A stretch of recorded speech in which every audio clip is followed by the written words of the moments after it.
We are live. Let me know if you have audio. Oh, I have to share my screen. We're going to be watching, listening for people who are going to be listening to this on our podcast version of our show. On to Mohammad. Oh, I almost said Mohammad. Say it again. Jesus Christ. To Mohammad Hijab and Ali Dawah and whoever this guy is. Oh, let me reduce the audio here. Let me know if you have my audio. Okay, this was very interesting because I was, I was in the middle of watching a whole drama between these guys and Sajid, I forgot, guy, and they keep attacking another Muslim for saying, "Why are you criticizing Muslims and why are you not being united? Why are these are Muslim YouTubers?" And there's a drama going on. So for people who don't know the background, right, between Muslim YouTubers about and Muhammad Sayyid and Ali Dabo, for people who don't know, these are also some of the top Muslim YouTubers, right, with a lot of followers.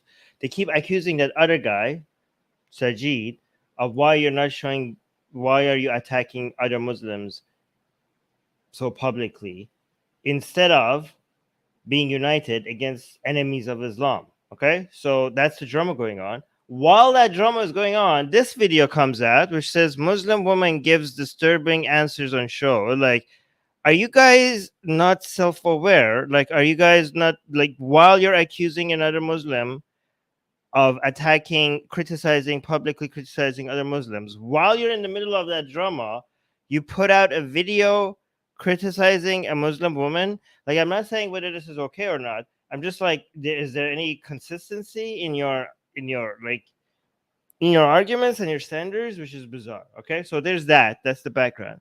But also, let's watch them criticize this Muslim hijabi woman for what she said on a show. I think it was on well, we'll see. Anyways, let me see who's in the live chat. Music guy saying audio is good. Thank you. D is here. Hi D. Mars is here. Hey Mars. Music guy and Susanna. Cool. And random Buddhist guy. Cool, cool, cool, cool. Oh, the smile to Jannah guy, straight up looking like it. Okay. Yes, yes. Okay, cool. All right, let's watch this. Assalamu Oh, by the way, before I start, I just want to describe this. So click the link and donate now and share Okay, the that's video. an ad, but look at how his Muhammad Hijab's videos start. Okay, it literally starts with his, like, I'm never gonna get over this. I'm never gonna get over about, like, how cringe this is, where you start the video with your own name on top of a lion in the background. Like it's just ew. Like, you see yourself as like, I'm like, you're calling yourself like a Islamic lion or something. I mean, technically his hair, yeah, okay, I see it, his hair does look like a lot, like he looks like a lion. But anyways, that's very cringe. Like, that's so, I don't know. I don't know. It just looks. You look so think so highly of yourself. I mean, it's okay to think so highly of yourself, but to literally put your name on top of a lion like that is just cringe. Okay. I think that's Nick been calling somebody a lion of Islam. I think that has already been overdone. I think Ali already has that nickname. I don't think you could take that hijab. Oh yeah.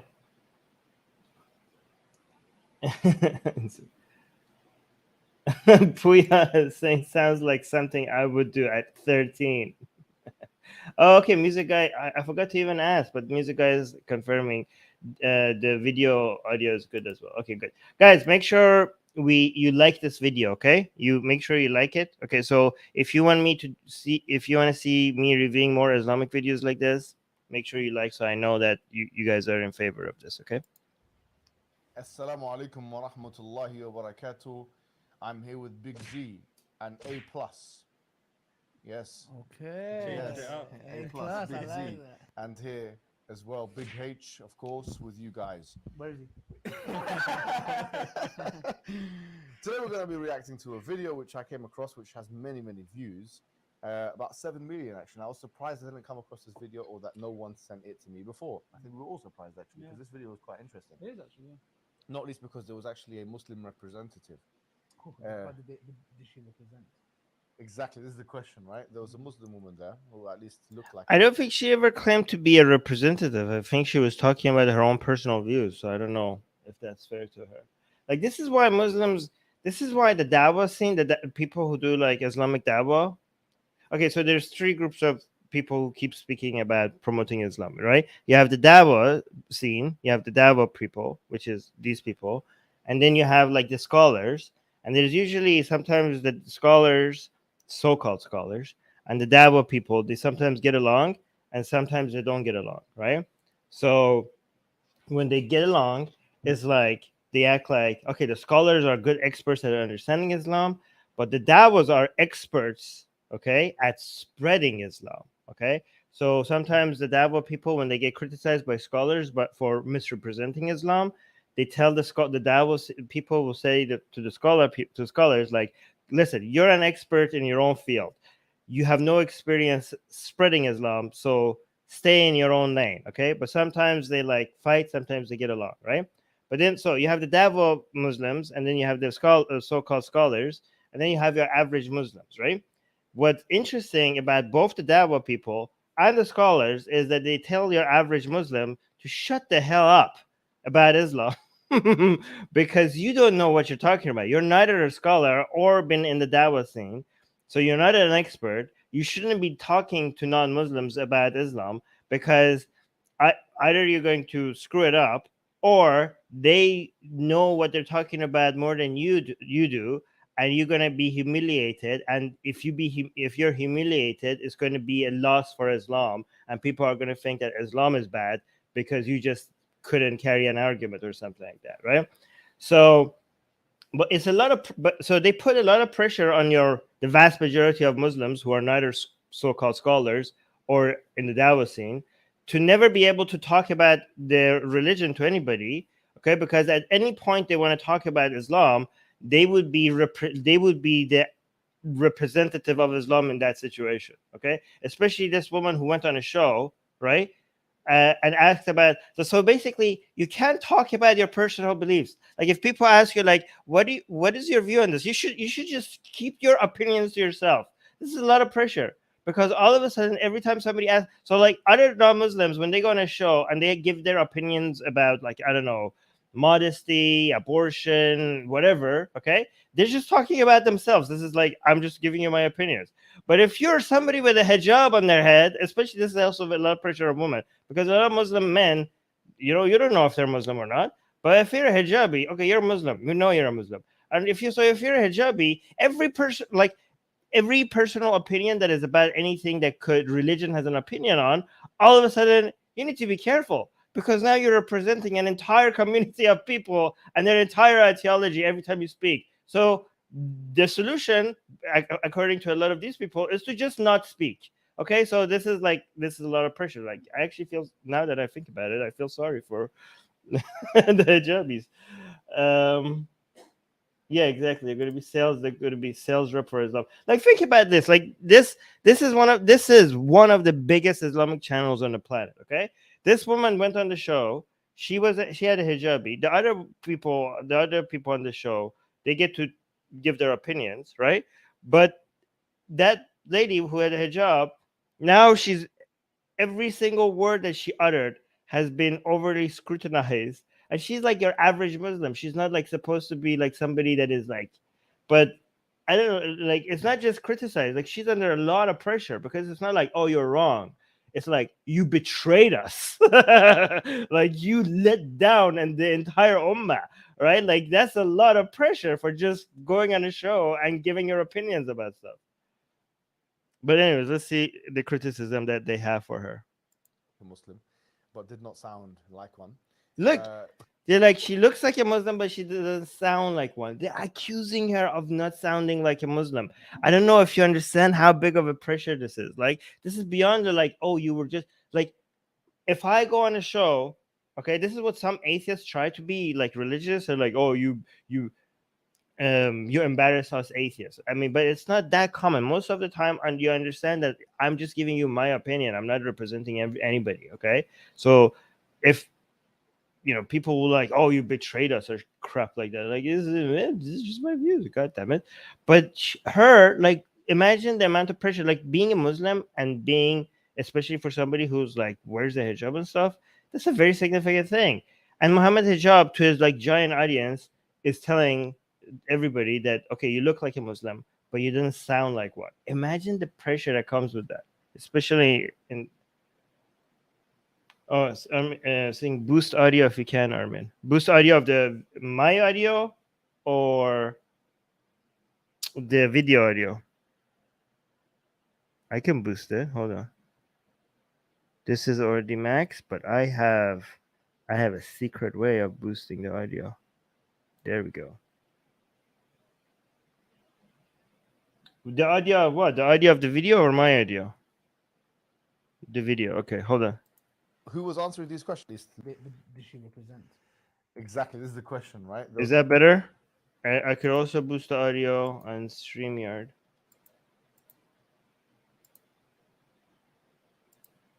Nope, I can't apparently. Okay, I could just do it more like this. I already doubled it. There was a Muslim woman there. Still low? Jesus. Let's go 400%. Who at least looked like a Muslim, but did not Is that better? sound clear to me before. I think we were all surprised actually, because Yeah. this video was quite interesting. It is actually, yeah. Tell Tell me if that's better. Okay, much better. Okay, cool. Not least because there was actually a Muslim representative. What did she represent? Exactly. This is the question, right? There was a Muslim woman there who at least looked like a Muslim, I mean, you're a woman, anyways. What are you? Why are you speaking? but did not sound like one. Who was Oh my god, you guys are saying it's still low. It's still low. Jesus Christ. Are you guys? How old are you guys? Are you hard of hearing? Oh, wait, was that ableist? All right. who was answering these questions? And the way this program works, the spectrum, is that they'd ask these questions and then they would stand on a spectrum, okay, on where they agree or to what extent they agree and or disagree. And so there are a few questions here that were asked, I think, which are pertinent to the public discourse, which we want to react to. So let's look at. Okay, somebody's saying it's low. I have bad ears. Do you know how the volume function works on your device, Jack? Like, do you know there's a volume thing that you could just because if you can't hear like them, it's the same level as me right now. Jesus. The first thing that I felt was pretty important. What was the I first actually question? don't want kids, but if I were to Okay, what was the first question? Pretty important. You didn't leave the question. What was the question? What is the question that she's responding to? You didn't edit the video right. Like, what are they responding to? I actually don't want kids, but if So this is for people who can't see because they're listening to this on a podcast. This is now the hijabi woman speaking in the show. This is the show that they're criticizing. Okay. I were to decide to do that, I would want them to grow up in that environment where there's no difference between you two. You don't have like a curfew that she doesn't okay. have, or vice versa. So she wants the same rules for if she had kids, if she had a boy or a girl, she wants to make sure that the same rules apply for both of them. Like the girl doesn't get more curfew than the boy. I mean, seems pretty fair. Seems pretty right. Like, I don't know. Like, I don't see any issue with this, but they have an issue with this. Hijab, what do you think about that? Because that's something a bit, I would say, well, close to all of our hearts. But, to see a Muslim woman saying what she said or moving to where she moved, was it the right move? No, I don't. I don't think it was the right move. But we can employ husn al-dhan here, or the thinking good, because at this point in time, you can see that generically, I mean, when you're raising boys and girls, there are not that many differences in the way that you're going to raise both of them. In fact, there are many rules in Islam which indicate that you should be equal in gifts and time spent. Well, that's what she said. Okay, so look at this. Like, they're saying that boys and girls are not equal, but you could be equal in like gifts and time spent. But then she didn't say they're equal. She just said that she wants to have the same rules for them. So they're like, oh, what she said is not right. But hold on. boys and girls. I think it was the right move, but we can employ. So what she said is not the right move. Close to all of our hearts, but to see a Muslim woman, Hold on. that she doesn't have, or vice versa. like, so hijab. What do you think about that? Because that's something a bit, I would say, well, close to all of our hearts, but to see a Muslim woman saying what she said or moving to where she moved, was it the right move? No, I don't. I don't think it was the right move, but It was not the right move. So what she only said that she's going to apply the same standards and rules for them. Okay. we can employ husn al-dhan here, or the Husn thinking al-dhan. good, because at this point in time, Okay, so he's going to be charitable. Okay. you can see that generically. I mean, when you're raising boys and girls, there are not that many differences in the way that you're going to raise both of them. In fact, there are many Right. rules in Islam which indicate that you should be equal in gifts and time spent and your love that you have for both boys and girls. So generically, I mean, I don't think it's wrong. However, there are obviously differences, especially as boys and girls become closer to puberty and become closer to adulthood. So that's what I. Okay, so she wasn't talking about that. She was talking about raising them as children. So why are you saying, oh, there's going to be differences? Okay, what does it got to do with what she said? What she said had no issues, even based on your own standards. I would say, like for instance, a boy now who's becoming a man has to start thinking about protection, the protective. Well, she wasn't talking about the boy who's becoming a man. She was talking about raising children. That's what she was referring to. So you're saying she made a bad move by criticizing something that she didn't even say. Role that they would have. This is something we believe in. We believe that, for example, if I have a boy, a son, and a daughter, knowing that the son has advantages which are anatomical in nature, clearly you would guide the son to be protective over the daughter in a way that you wouldn't tell the daughter to be protective over the son. I don't know. All right, first of all, this has nothing to do with what she said, but this is getting dangerous, okay? She said that she wants to raise them with the same rules and standards, okay? You're talking about something that she wasn't even touched upon, okay? So even I'm gonna disagree with what he's gonna teach his boys, okay? I'm glad that he doesn't have boys and girls, okay? I think Mohammad Hijab only has girls, okay? So that's good, because he's basically what he's advocating for is basically turning your boys in the family into the guard dogs of the girls in the family, which is like this is the honor culture that we have been reviewing previously in the other streams, right? Basically the idea of the brothers basically getting into the business of the sisters throughout their lives and making sure that they're not like doing anything immoral or being revealing or going out longer than they should be, or checking out who they're hanging out with, right? So because they're saying because boys are anatomically, I don't know, superior to girls, that it makes sense for them to be in that role, to be guarding guys. When from an Islamic perspective, when they say the brothers are like going to be guarding the sisters, they don't necessarily mean it in a like somebody's going to come attack physically the sister and the boy is going to be like defending her like that. When they talking about guarding and defending, they mean basically getting into her business and monitoring everything she does and having ghaira and protecting the honor of the family by making sure that she doesn't misbehave. That's what they mean by guarding, okay? But like putting that aside, obviously I don't endorse that, but obviously there are going to be certain situations where you're going to teach your boy something other than your girl, okay? Obviously that doesn't contradict what that hijabi woman was saying. Like, I don't know, the most obvious one, I'm never going to teach my daughter. Okay, actually I will. Okay, that's going to get too much. I'm not going to give you examples. There are going to be certain things that I'm going to teach my boy that I'm not going to teach my girl, okay? Because of nature, because of physics, because of the laws of nature and stuff like that, okay? I'm not going to say what they are here because people are going to misinterpret what I'm saying. But obviously there are certain things, okay? But that's not what she was saying. Dude, she was just saying, I'm going to have the same rules for them. She literally gave you an example. She said, like, they're going to have the same curfews and stuff like that. What does this got to do with, like, the boy being... first of all, the boys are not going to be stronger for a very long time. You're talking about when they're after puberty, okay? So she's talking about raising them as children.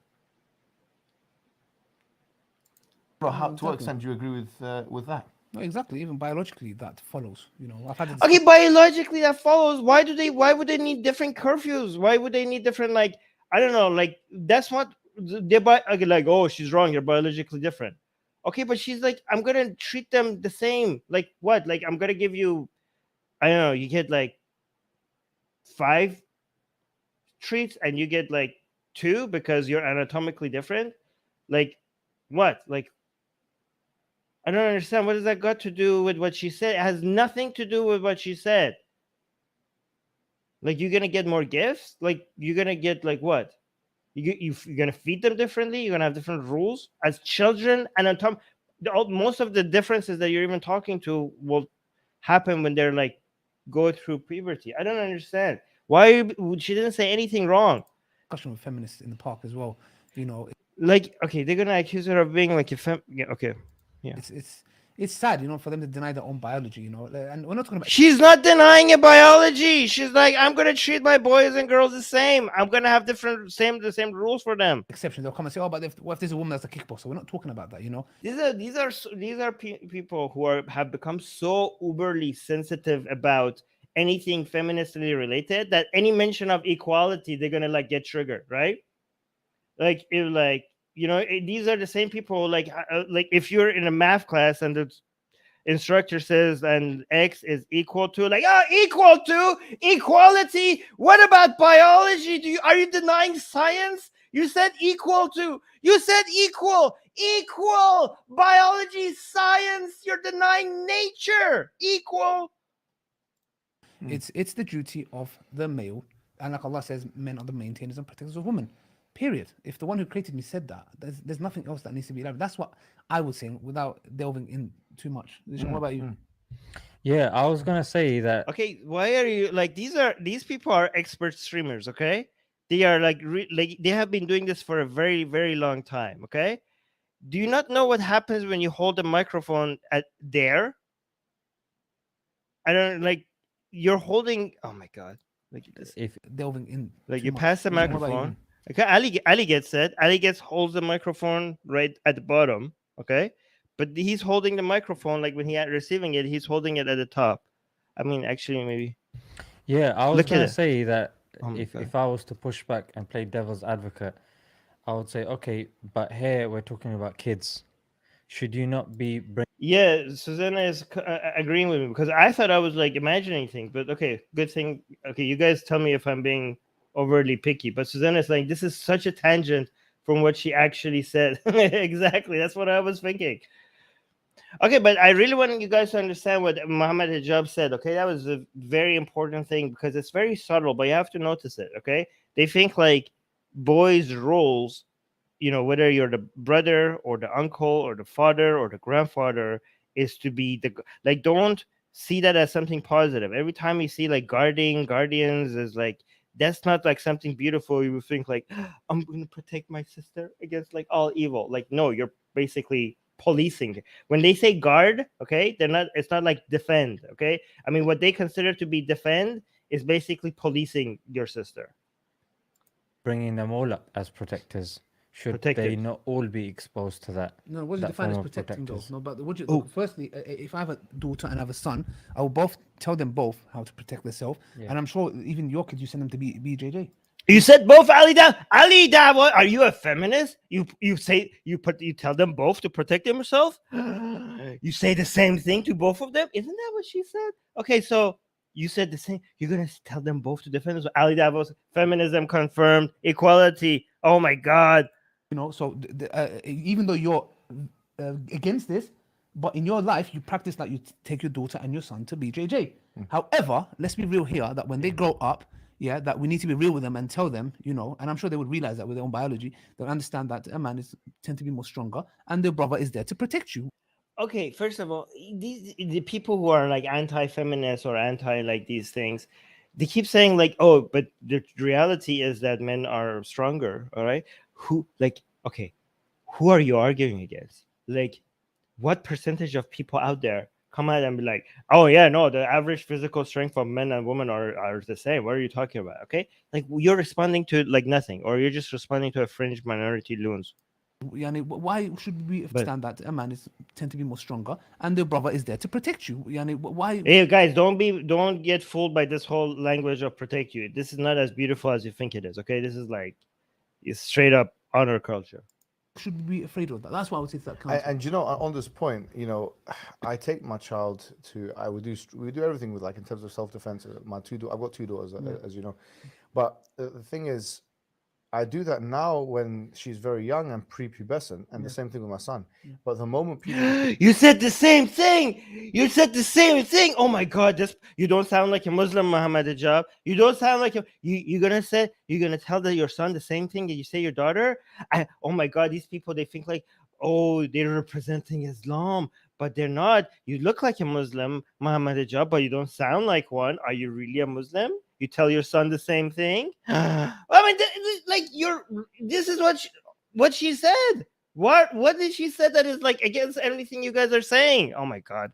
kicks in now when she's very young and prepubescent, and the same thing with my son. But the moment puberty Same thing with my son. Okay, kicks in, I mean, people don't realize the like he's saying the moment puberty hits in. Like, okay, what did she say? First of all, the moment puberty hits in, I think like you don't, you know. Actually, I don't know. By what age do the parents need to mind their own business? I mean, I told my parents to mind their own business since from age 16, but maybe that's too early. Okay.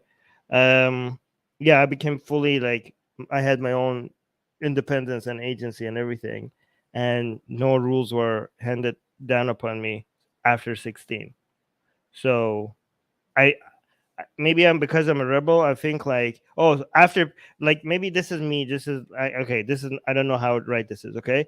But my rebellious attitude suggests to me that once you hit puberty, the rules don't change. The rules stop. Like it's not like, oh, here's your pre-puberty rules and here are your post-puberty rules. To me is like there are no post-puberty rules. I'm a man now. Shut the hell up. I do what I want. I come up with my rules. Maybe I'm a bit too much of a rebel. So I'm not saying that's a good thing. Okay, that was just me. effect of testosterone. When testosterone comes into the picture, I mean, Game changer. it actually increases muscle mass by up to 50%. Oh, wow. 0%. What does this got to do with criticizing her? Like, oh my God, after puberty, men are gonna have a lot more muscle. Okay, so what should like she was like, I'm gonna have the same rules for them and standards for them as kids. Like, for example, the same level of curfew, or like, what does it got to do? Like, oh yeah, but when they go through puberty, the men are gonna have more muscles. Okay, and So now, Susanna is saying, you just had chill parents. I was a rebel, but my parents just came down harder. You're okay. Well, you weren't rebellious enough. You have to be rebellious enough for them to give up. you know, this That is makes very quite good interesting. sense, then. You see children, right? When they grow older, and you see how, like, for example, girls versus boys before the pubescent stage, girls can sometimes really dominate boys because they don't. There's no like testosterone advantage and these kind of things. You see that very. Okay, then that means they should have the same rules and standards. If there's no, It's very often. wait, did I miss something? Did she like? Okay, let's go back to the lady. Like, was she talking about raising children? Like, okay, look, I don't. I actually, I'm not gonna go back. I'm pretty sure I don't remember her talking about like, okay, so like all this criticism would be valid if that hijabi woman had said that, you know, I'm going to treat them so similarly after puberty that if my son is helping me with carrying groceries and my daughter is also helping me with carrying groceries, and my son is carrying more groceries than my daughter, I'm going to be looking at my daughter. This is after puberty where my son is like obviously a lot stronger now.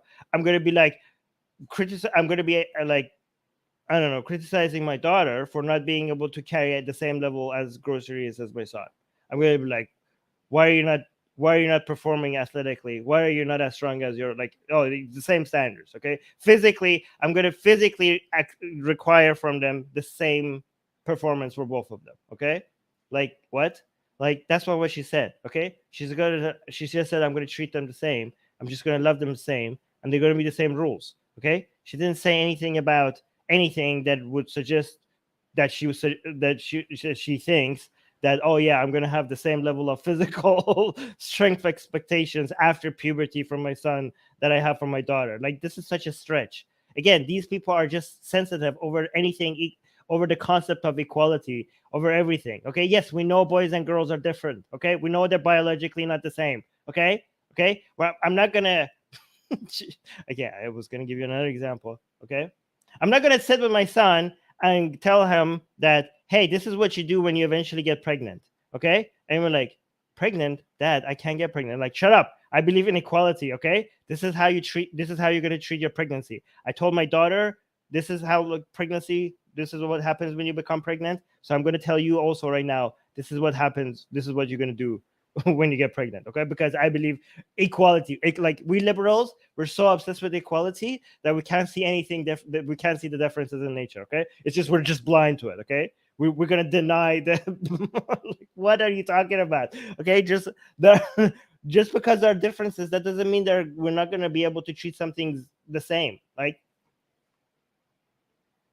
I don't know, like two of you are wearing black. Okay, one of you is wearing white. Okay, should we have like different laws for you? Like should you not have equal rights because like there's something different about you? Like yeah, people are different, but that doesn't mean there are not going to be some things about them that we could treat the same, right? I'm not going to tell never mind. I think you guys get it. Very common. But then when puberty hits, that's no longer a question. Yeah, I recognition, remember going to a boxing club when I was younger. I don't want to mention the club, but one of the top female boxers in the UK actually, who represented GB in the Oh my god, this has nothing to do with what she said. I think the first year they had female boxing. Yeah. She was basically sparring. She was a woman. She was sparring. By the way, this is not just them. Okay, every time. Again, I'm not saying everyone is like this. Okay, but every time I listen to one of those red pill men, some of them men rights, some of the right leaning people talking about like any form of equality between men and women, they're like, you're denying biology, you're denying science, men and women are different. Okay, so should they be treated differently? Should they get when they get stopped by the police, should they get different tickets, right? Should they have different amount of voting power? Should they have, should they be paid differently for the same level of work?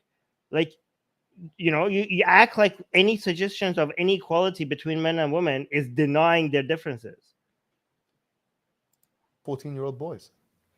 13, 14-year-olds, year 8s and year 9s. It would be inconceivable to put her in with, a 21-year-old or something like that, who's her weight or equal weight, because the advantages are so well described and everyone knows it in nothing in to do with what she said, that it would be so disadvantageous for them. Okay, should we move on to the next one? Because Yeah. I think here Okay, let's move to the next one, because you made no point. You made 0 points on this one. It has nothing to do with what she said. You just went on a tangent that it was irrelevant to what she was talking about. assuming the best. I'm so glad that Mohammad Hijab doesn't have boys and girls, okay? Because he's gonna unleash the boys upon his girls if he had. Okay, finally, the second question. They actually left the question on the screen. Thank Iblis. I believe abortion should be legal. Okay. I'm assuming the hijabi woman is going to say yes, and that's why they're triggered. 3, 2, 1. Yep, she's agreeing. The hijabi woman is agreeing that abortion should be legal. Wow, she went all the way to the right.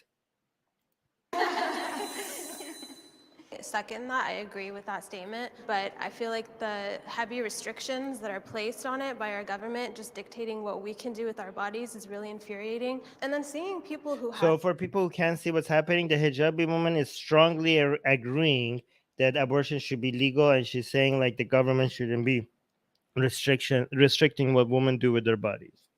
Kids and resent it for the rest of their life. So Susanna is also being a good secret Muslim and confirming her knowledge of Islam by saying in the live chat that abortion is allowed in Islam with restrictions. Exactly, past a certain time, then abortion is not allowed, but it's more allowed than it is in what a lot of Christians suggest. Oh my gosh, Susanna is saying he does have boys and girls. Oh no. Okay, never mind. lives and raising children that they never wanted.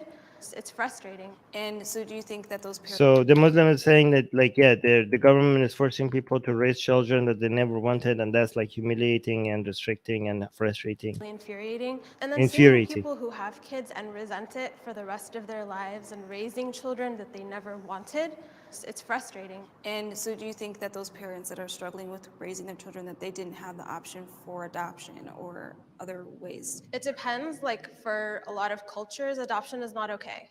So as you guys saw, she was strongly agreeing with abortion, but we know, just to make this clear, that according to the schools of thought in Islamic jurisprudence, According to Islamic jurisprudence, blah blah blah, Sharia, blah blah blah, fiqh, blah blah blah, like, oh my god, Islamic law.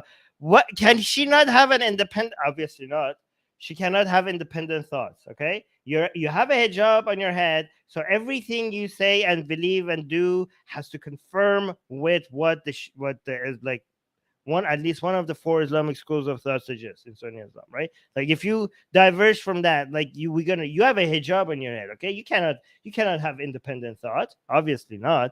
By the way, I'm not saying that, okay? I was being sarcastic. YouTube, please don't strike me down, okay? I was saying that this is what these people are suggesting. Oh god damn it, I can't even speak.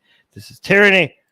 4 schools say that after 120 days, up to 120 days, you can abort in certain circumstances. Oh, so here's the restriction. Somebody was in the live chat was asking, what are the restrictions? Okay, so in Islam you can abort, but 120 days. Jurisprudence, 3 out of 4 schools say. Oh, so from 3 out of 4 Islamic schools of thought, okay, I bet you the 4th that is, I bet you I don't know this, but I bet you the 4th one that is a more stricter one is the Hanbali one.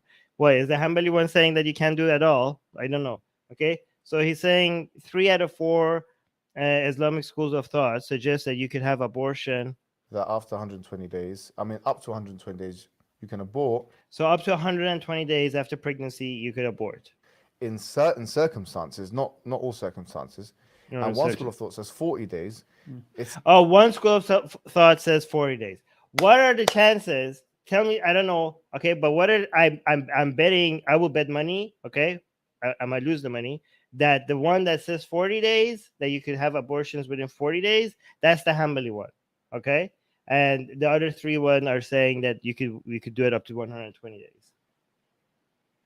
Well, yes, Susanna saying, damn, I effing nailed it. Yes, you did. Oh, wow.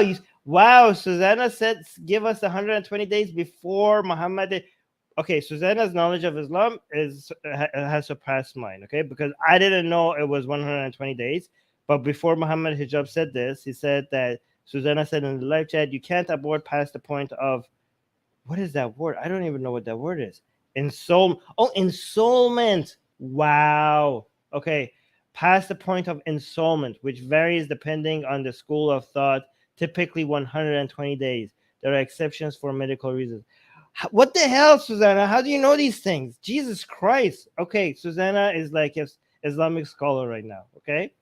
I didn't. Okay, so what? Apparently, based on what Susanna is teaching us here in the live chat, is that the 120 days is when the process of is the point of ensoulment. So apparently, before 120 days, the fetus has no soul.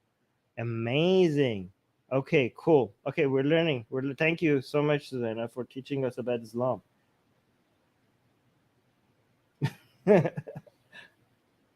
Okay.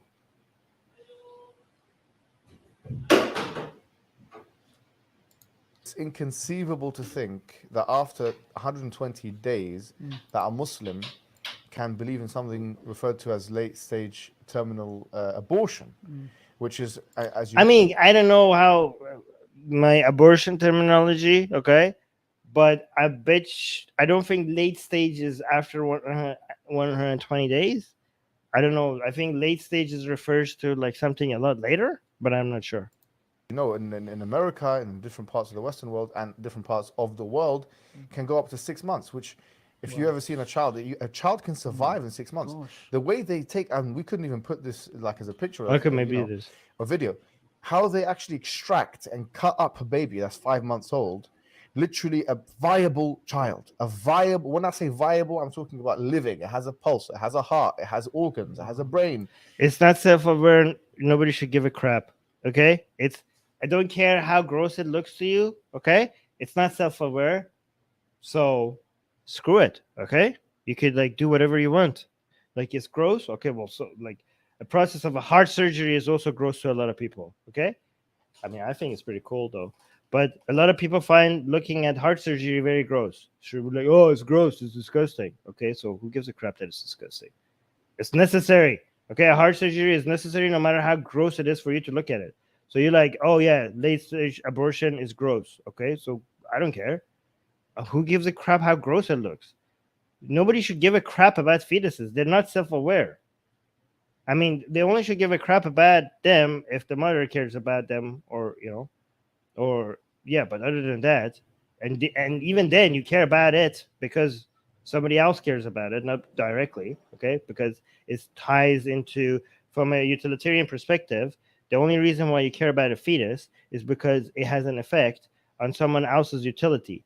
But directly, you don't care about its utility because it's not self-aware. I mean, technically, you only care about its utility to the point of you want to make sure it doesn't experience any form of pain, right? But other than that, if you could get rid of it without any pain because it's not self-aware, nobody gives a crap. It can. Nobody. I mean, no, people do give a crap. Nobody should give a crap. Okay, like you should give as much crap about a fetus as you do about the well-being of your salad. It has a nervous system. You killed this child practically. You're Yeah, saying the same way you're killing your salad when you're eating your salad. that a woman should have the right to do this. On what grounds do you think this is commensurate with the Islamic teaching? To be honest, I believe this. Did she even claim that I'm representing Islam? Like she, like who look at this? You look at this. You killed this child practically. You're First of all, she didn't even say that. She didn't even say late stage, early stage. She didn't even like she said abortion should be legal. Okay, she didn't even say before 120 days, after 120 days. Okay, she said like government should be involved. First, there's so many things that she didn't say. Okay, maybe she's still against abortion, but she thinks government shouldn't be involved. I don't know. Maybe she thinks like maybe she is okay with abortion. Maybe she's not okay with it. I mean, actually, she said like, yeah, maybe she's like technically like, yeah, it's a sin, but I don't think it should be forced by government. She never said anything like that. Second of all, she didn't talk about maybe she's less okay with abortion after 120 days. I think you could have abortion up until like the very a day before birth. Okay, I think that's fine. Okay, but maybe she doesn't think that. And also, you can say, you look at this. saying it has a nervous system. You killed Okay, he's saying he has a nervous system. The baby has a nervous system. The baby has a nervous system a lot earlier. So I don't know. Even if the nervous system is an issue for you, then 120 days, then you should go with the Hanbali one. Like you should go closer to 40 maybe. I don't know. When do you get a nervous system? I'm pretty sure it's way before 120 days. practically. Way before 120 days. So why are you? Oh, it has a nervous system. Oh, then why? Oh, hey, Mohammad Hijab. Then why are you okay with abortions after at 120 days? The nervous system came before. You're saying that a woman should have the right to do this. On what grounds do you think this is commensurate with the Islamic teaching? Commensurate? Is that the word? Okay, so she didn't say that. She didn't say, here's my opinion. Okay, did the hijabi lady, okay, did she come out and say, this is my opinion, and by the way, my opinion reflects everything I say, every single opinion I utter is like a perfect representation of the entire Islamic schools of thought, okay, of every single one of them, okay? You just that's how my opinions work, okay? I am the de facto representative of all things Islamic, okay? I'm a female Islamic pope, okay? So this is my opinion, and it's completely in accordance with everything Islamic. Oh, you know why? Because I have a goddamn hijab. That's why. You see this hijab? I am the authority of all things Islamic because I have a hijab on my head. I don't even need to mention that everything I say is Islamically accurate. Do you not see the hijab? Respect the hijab, okay? Is that what she said? She didn't say that. Like, look, the claim. Have the right to do this. On what grounds do you think this is commensurate with the Islamic teaching? She didn't claim that. She didn't claim that. What the hell?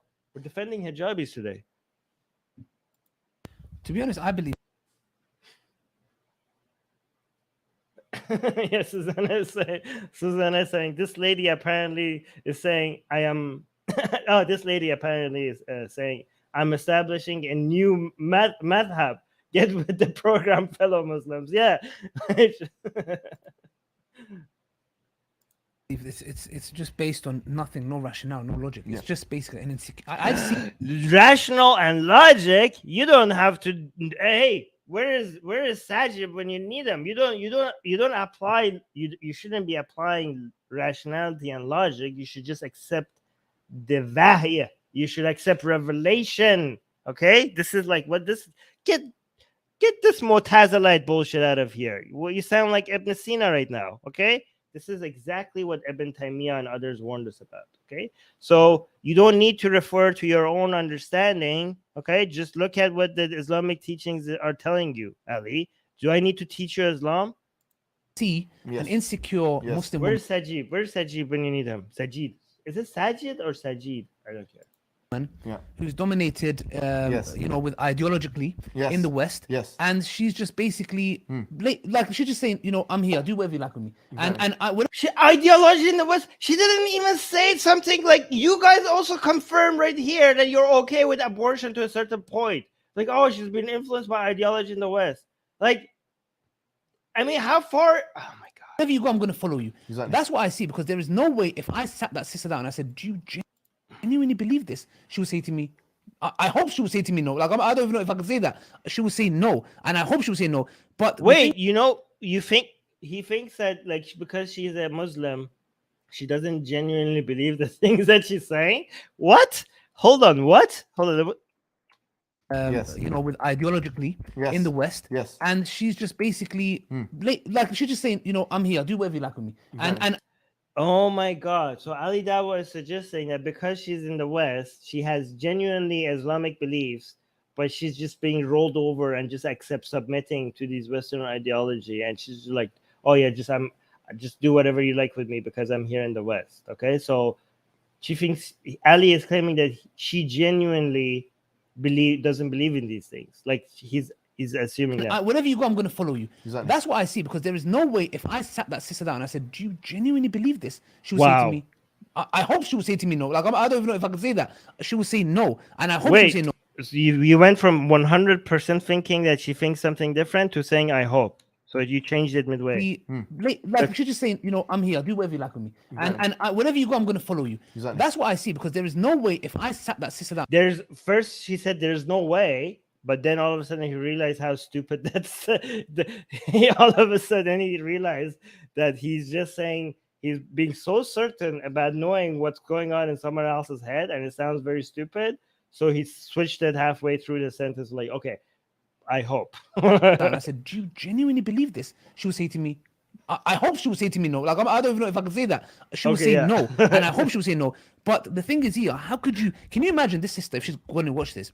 I don't know if you have kids. Imagine you have a child. Do I do this, guys? Tell me if I do this, because I just noticed I touched, like, they keep hitting the microphone and it sounds annoying. And I just realized that I also move my microphone by touching the head. So let me know if it gets annoying when I move the microphone around. And I want you to look at that child. After you look at that child, I want you to look at that child and say, you know what? Your sibling, imagine, bro, they were ripped piece by piece. Good point. Piece by piece. Because we need to put this into perspective. Bro. When you come here and say, that's wrong. No. Look at your child and say, and if you did ever do abortion, may Allah forgive you and repent. Look at your child and say, one of your siblings that died or killed, not died, killed. And okay. You know what? My mom had plenty of abortions, okay? So you come at me, tell me, like, oh, your mom killed your siblings. I'm like, good. What are you talking about? You know how many of them there were? You know how big of a mess our family would have been if every single one of them were born? Jesus Christ! Like, oh, like you're gonna traumatize. Well, at what age are you telling this children this? You're gonna you can terrify your kids with anything, okay? You know, you can say the most random things. If you say it in a aggressive way, they're gonna be terrified, right? So I don't know what he's referring to. Okay, so yeah, my mom had an abortion. My mom had an abortion when she was in college. It was horrifying. It was terrible. Okay, my mom told me the experience of having, because she did it at the time in Iran when abortion was completely illegal. This was early revolution, early after the 1979 Islamic Revolution. So she couldn't find a doctor who could give her an abortion. So she had to use like a coat hanger in her dormitory in college. And she had to, she almost bled to death because of this, because the abortion was illegal, right? She had to watch the fetus, just like when she was flushing it down the toilet, she had to watch it like go in like circles. Like she was like, that was the most horrifying thing to watch, right? For it to be able to flush it down the toilet, right? So yeah, so you'll be like, oh, Armin, that was your brother. Are you horrified? Like, no, my mom, like, why, like, do I feel like something for that fetus because it was like your brother? Like, no, first of all, I enjoy being the first son. So that thing came before me. So thank you, Mom, for like eliminating that threat to my dominance. I appreciate that very much. Secondly, I have no feelings toward a goddamn fetus. It's a fetus. Jesus Christ, this is like a fetus. Okay? It makes as much sense for you to cry over your salad over crying over a fetus.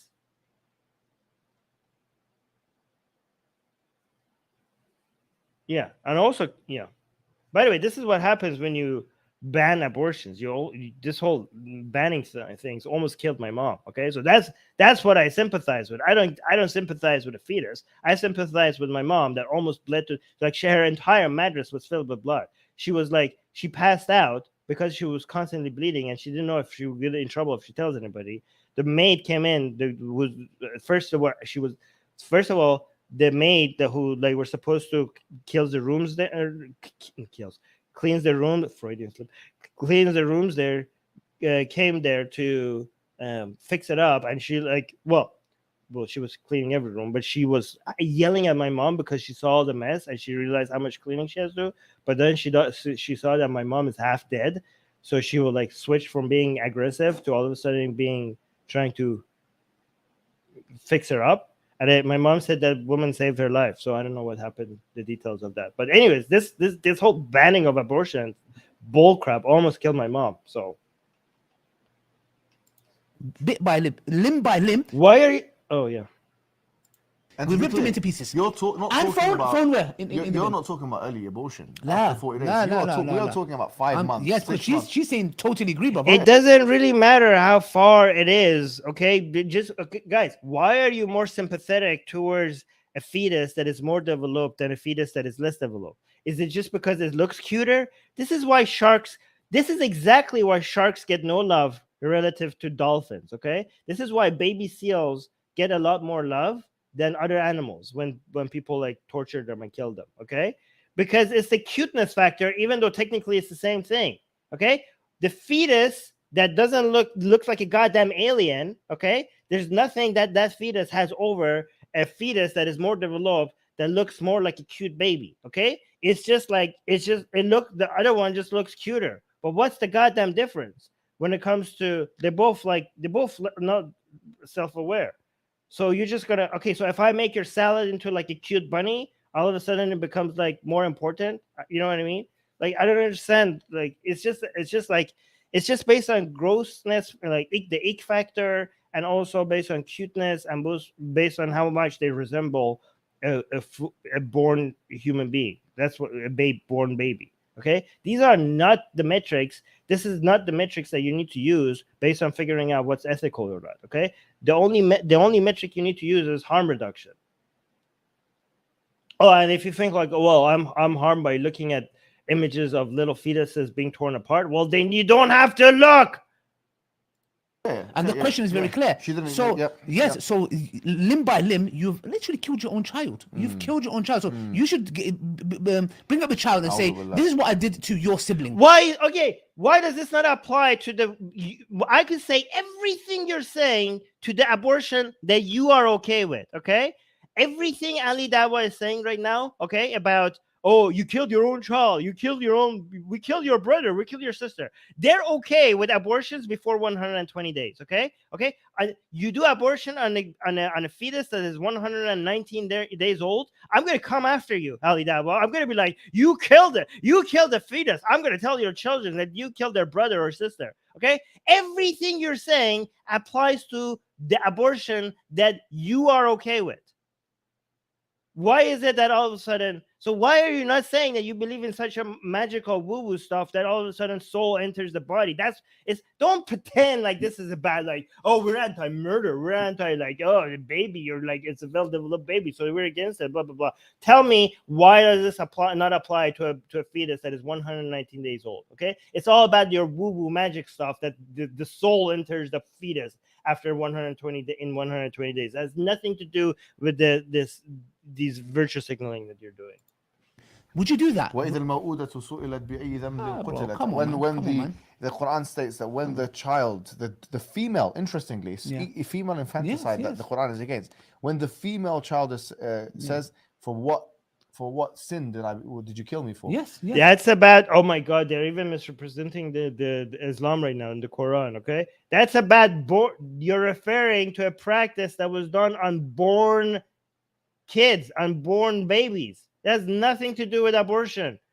Oh my God. I understand Islam more than Mohammad Hijab, apparently. You're referring to something in Islam that was about banning killing daughters after they're born. How you're using this on fetuses now? This has nothing to what he's saying. My God, I know Islam more than Mohammad Hijab. He's misrepresenting what Islam is about here. On that Yom Qiyamah, yeah. It's absolutely disgusting. Yeah. Bro. For what? For what did you kill me for? For feminism? Exactly. No. What did you kill me for? Can you imagine on the Day of Judgment? What did you kill me for? Yeah. Okay, so then 119-day baby, fetus, not baby, fetus. Why can't they ask the same thing? Because they don't have a soul, so they couldn't even come in the judgment. If you kill a fetus that is 119 days old, nobody's going to come on Judgment Day and ask you, what did you kill me for? Because there was no soul. Okay? But if you kill the fetus at 120 days, all of a sudden there's a soul. So they're gonna come at you at Day of Judgment. Like, what sin? Why did you kill me, Daddy? Why did you kill me, Mommy and Daddy? You killed me. Okay, you have to answer to me right now. Okay, because you waited one day too late. An ideology, because I was insecure. Yeah. I think what's interesting here is the slogan they use is "My body, my choice." But It's not your body. It's not your body. Yeah. Okay, so they're saying it's my body, my choice. Okay, so they're like, oh no, it's not your body. It's the fetus's body, as you know. So you have to take the fetus's body into account as well. Like, it's not just your body. Okay. Yes, let's apply that again to a fetus that is 119 days old. Okay, none of the arguments that they're saying make sense if you realize that these people are not completely anti-abortion. Okay. The only way their arguments makes any sense is if you believe in magic and woo and believe that there's a process of ensoulment. What is this? It's my body. One brother made it. By the way, I would completely agree with the idea of like women. Like, I don't buy that. I'm pro-abortion. Okay, and I'm not even pro-choice. Okay, I'm pro-abortion. Okay, people are like, oh yeah, like pro-life, pro-choice. Okay, no, I am pro-abortion. Okay, pro-abortion, not just because it's a choice. Not just because I'm not pro-abortion because women should be able to choose what they want. No, abortion is a good thing. More abortions, please. Okay. This is not about protecting women. This is about eliminating more fetuses. Okay. And also, yeah, the being pro-choice because my body, my choice. That's not a good argument for defending abortions. Okay, because if these fetuses were self-aware, well, then technically it's not just your body. Okay, there's somebody else involved. Okay, but that's not how I defend abortions. The reason why I defend abortions is because there's no one else involved. It's not somebody, because there's no personhood. There's no personhood. There's not a person. It's just a bunch of cells. Okay, it's just like it's is as morally relevant as your goddamn salad. That's what I'm telling you. Okay. So yeah, not my body, my choice. It's just a bunch of cells. Nobody should give a crap. And you can do whatever you want with it. It has nothing to do with protecting women. Okay. It's just they're irrelevant. They're morally I mean, it has a lot to do with protecting women, but that's not. We're not saying like oh, because it's a woman's choice. I mean, you can't say it's a woman's choice, so therefore you're not you commit murder. If this was actual murder, then you should be against it. It's not murder because there's no personhood. You could be like, women should be able to choose to do whatever they want with the body. Well, I mean, if you're taking somebody hostage inside your body, right? And then you kill them because of choice, well, that would be murder, and that should be illegal. But it's not illegal because they're irrelevant. It's a goddamn fetus. It's not a person.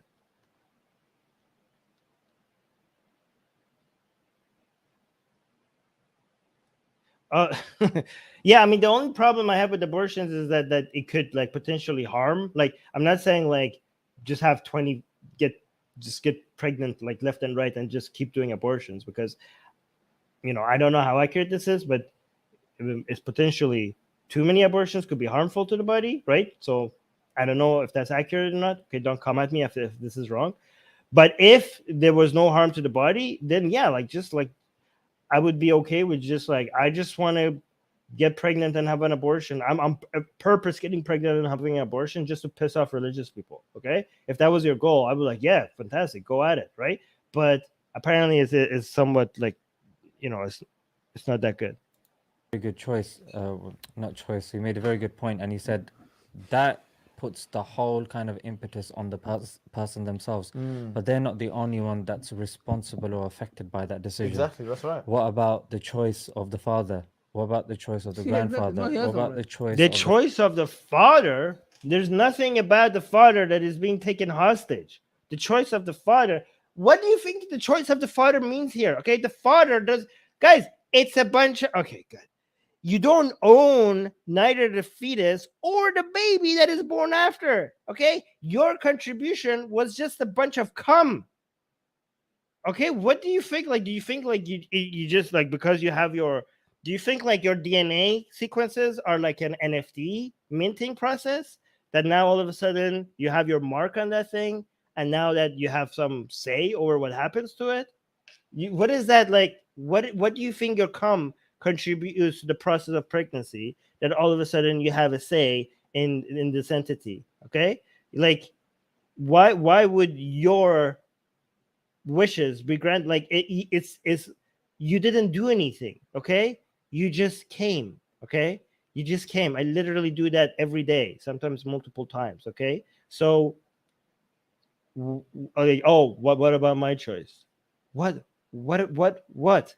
Like, you don't own it. It's like and I think parents still are under this illusion that children are like, they own them, and that's why like they get to. I think laws are also outdated when it comes to like the right to a child and what you say. Like, it's a human being. Okay, you don't own it, and you don't have any ownership over it.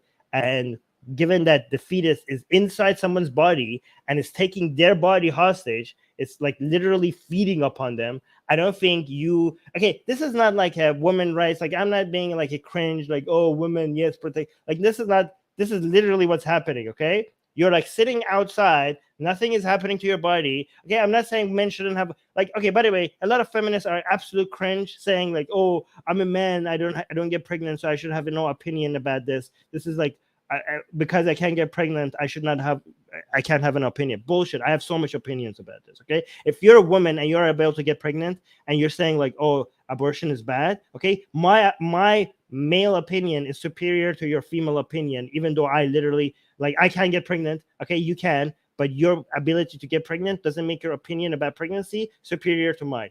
I am pro-abortion. If you're a woman who's anti-abortion, I don't care that you can't get pregnant. My opinion is superior to yours. Okay, so there's that. So this is not about like me like being like, oh, women, they're right, they can get pregnant. Yes, queen, or like any of that kind of bullshit. Okay, but I'm just looking at this objectively. Okay, literally, you someone else's body is being fed upon by this thing that is inside them, and you think that you have a say just because you came inside of this woman, and you're like, oh yeah, I should be able to have a say about what happens to your body, over what's this thing is inside her body and is feeding upon her. I should be able to have a say whether it stays there or not just because I came inside of you. That's absolute nonsense.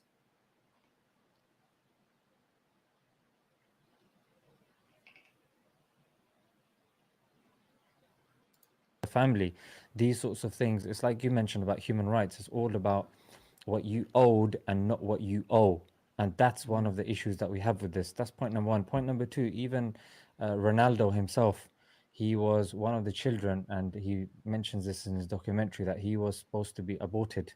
He was supposed my to God. be gone, but if we didn't have Ronaldo, then we wouldn't have such a football star that people look up to, because he doesn't have tattoos, he doesn't drink alcohol. Oh my God, abortion is bad because if he had aborted Ronaldo, we wouldn't have a football player that doesn't have tattoos. Amazing. This is the best defense of abortion I've ever seen. Oh, sorry. The best defense of like being anti-abortion I've ever seen. What are you talking about? What are you talking about? Like, Ronaldo was almost aborted. And first of all, Ronaldo is going to burn in hell for eternity. I don't know if you know that, because he's not Muslim. So there's that. Why are you guys celebrating this guy? Like, he doesn't have tattoo, he doesn't drink, he's such a good role model, and he was almost aborted, so we should be anti-abortion. Wow, what logic. Amazing. Do you know the number of do you know There's a guy saying, oh my God, not Ronaldo. Guys, like, seriously, you're anti-abortion because you could have potentially lost Ronaldo? Like, do you know that there is an unlimited number of potential sperm egg matches that never came to fruition that could have been amazing people?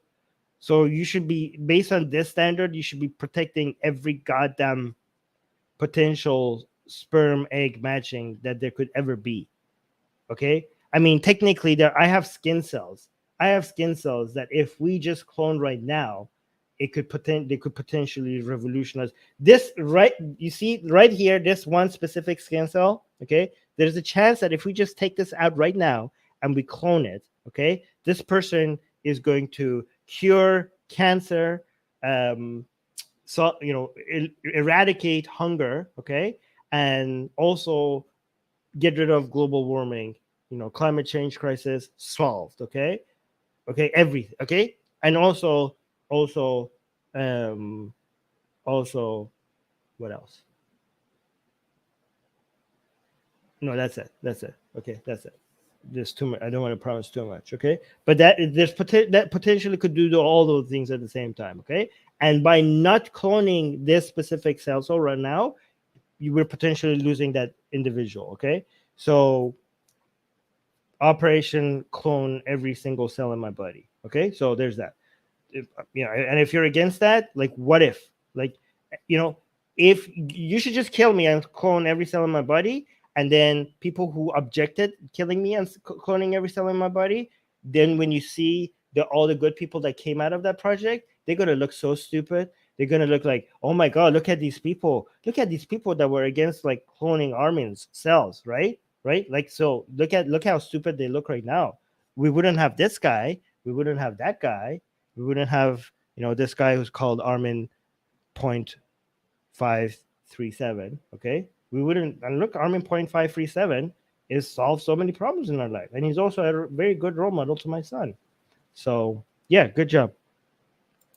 He looks after his family, and somebody that is, I'm not saying the best of role models, but I'm saying I think he just mid-sentence realized that he's like talking from all the people he could have given as an example. He came up with somebody who's not a Muslim. Okay, I think just like halfway through the sentence, he realized that, oh my God, I think, guys, I'm telling you, football, or what these stupid Americans call like a soccer, like this is like a religion to these people. Okay, it's their second religion. That's why when he was thinking of an example, the first thing that he went to his mind was Ronaldo. Okay, not like anybody Muslim. Okay, and I think halfway through his like example, he realized that, okay, I can't use this guy as the perfect example because like obviously this guy is an infidel, right? But so he's like, oh, he's not a perfect guy, right? I'm not saying he's a perfect role model, but it's the first thing that came to my mind. So what does that tell about me? But guys, like, I also want to ask this guy, how do you feel about Allah burning Ronaldo for eternity, given that he's not Muslim? Like, you literally, all three of you will admit that he's going to burn forever, and you think that this guy is such a good role model because he doesn't have tattoos and doesn't what did he say? What better was it? than most people look up to because he doesn't have tattoos, he doesn't drink alcohol, you know, he looks after his family, and somebody that is, I'm not saying the best of role models, but I'm saying he's better than most. Yeah. So And he's gonna burn for it. That's not gonna be good enough. He's gonna burn forever. He's not Muslim. these two things, I think. Oh, rugby? I don't know my sports. This is like, what are you talking about? Okay, I don't know. If I'm getting anything sports related stuff and it wrong, I'm not. I'm not embarrassed, and you should be embarrassed. Why do you know these things? Are very important things to reflect about. But you wanted to say something about my body and my choice. Like, forget this, my body, my choice. No, so we are created by Allah and we belong to Allah. Simple as that. Yeah, there's no. Again, it's a matter of aqidah. I mean, this is from the same people who tell us that religion makes your life more meaningful, right?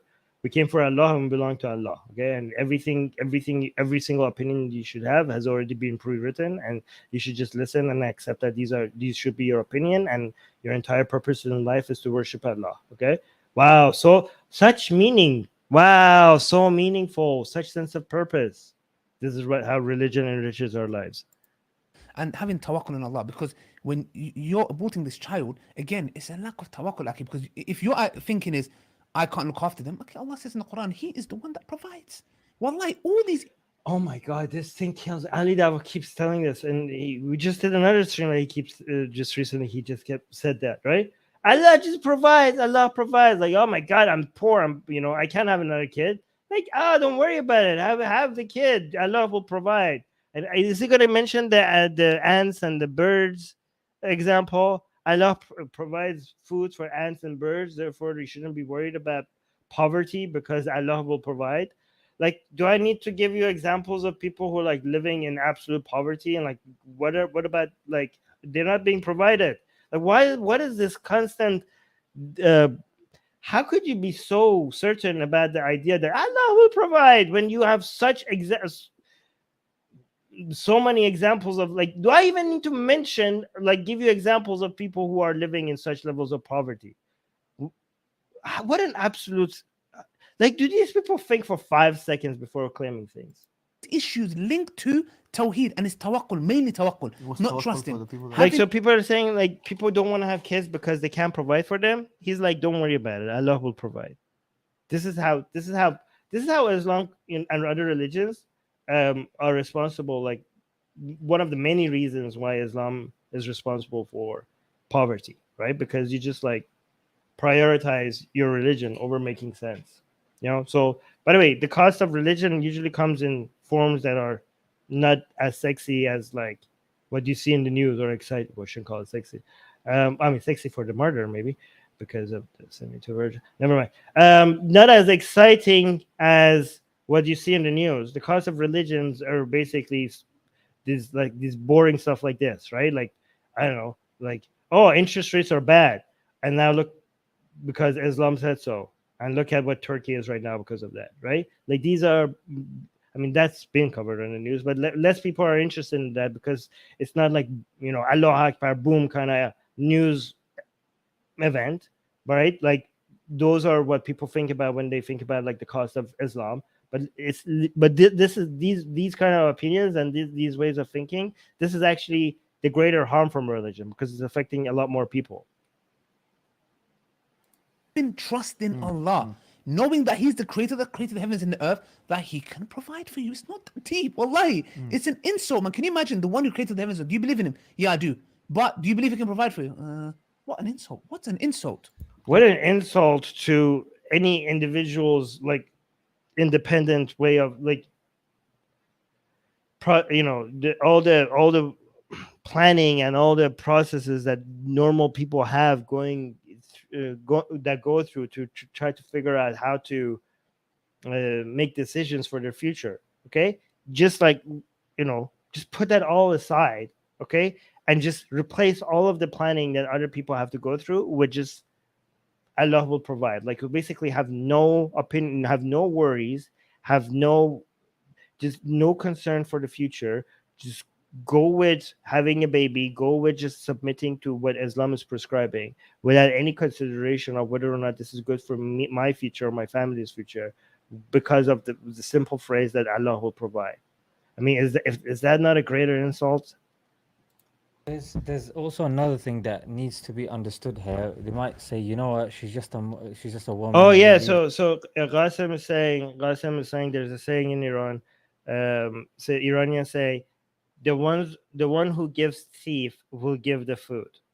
So basically, the idea, because Allah gave you thief, He will also provide you with food, right? He can. So yeah, how's that working out for all the people starving right now?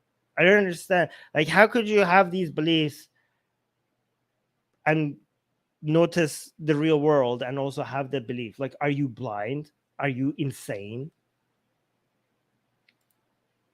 Leave her alone, blah, blah, blah. Get Look, out of here, man. So what, there- what, there's- commit murder. the She's a thing woman. is, there's two types of Muslims that can go on a show like that. One, without hijab, that people will assume certain things. Let's face it, we do live in a society where we judge by what's apparent, whether it's right or whether it's By the way, Qasim, this is by the same people in Iran who are noticing their fridges getting emptier and emptier, right?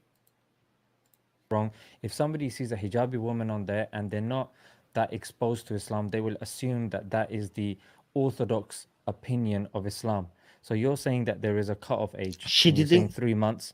Now you could argue maybe She didn't claim that. She didn't claim that my opinions are the orthodox opinion in Islam. God damn it. she knew that. Maybe Did she didn't. came? Did she like? By the way, I'm here on behalf of Islam. Like, am I like Islam Inc? Like is that like, what? Like, I'm a walking, talking Islamic media. What did she say that? Like, I just have a. Should I not wear the hijab? Do you? You know what? You know what? Keep doing this to her, okay? You know what? Keep doing this to your community, okay? Maybe she will like, okay. Maybe just push her towards us, okay? Maybe she'll like, okay, so I can't say this is I'm getting all this crap because of the hijab. Well, maybe I'll just take it off, okay? If you think like I can't have these opinions because of my hijab, how about I just take it off? Oh yeah, this is. That would be great. Like, they just Actually, never mind. Keep doing what you're doing. know that. 4 with months, 4 months. 4 months. But with all due respect, like if she didn't know that and she knows she's the only hijabi on that show, it's a big channel. She has a You're like, responsibility. oh, she's the only hijabi on that show. It's a big channel. People are going to think that she's representing Islam. Okay, yeah. You know what the solution is? Get rid of your hijab. To say and represent her religion because she's wearing the attire. If you're wearing Yeah, the so attire, don't wear that attire. Don't wear that attire. This is the best case for. Yeah, this is the Islamic case against hijab. Okay, do not embarrass Islam when talking about it. Take off your hijab. Oh my god. Oh well, Adam is saying, what is he? Adam is saying no. It's just that those who die from hunger are not true believers. Yeah. Oh, D gave us a fit. Oh my god, D, what the hell? Are you okay? Oh my D, are you sure?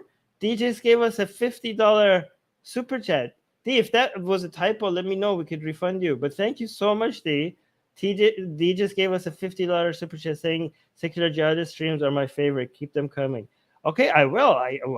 If we like it, yeah, for sure. I'm gonna now do more streams because of the super chat. Thank you, D. That's very generous.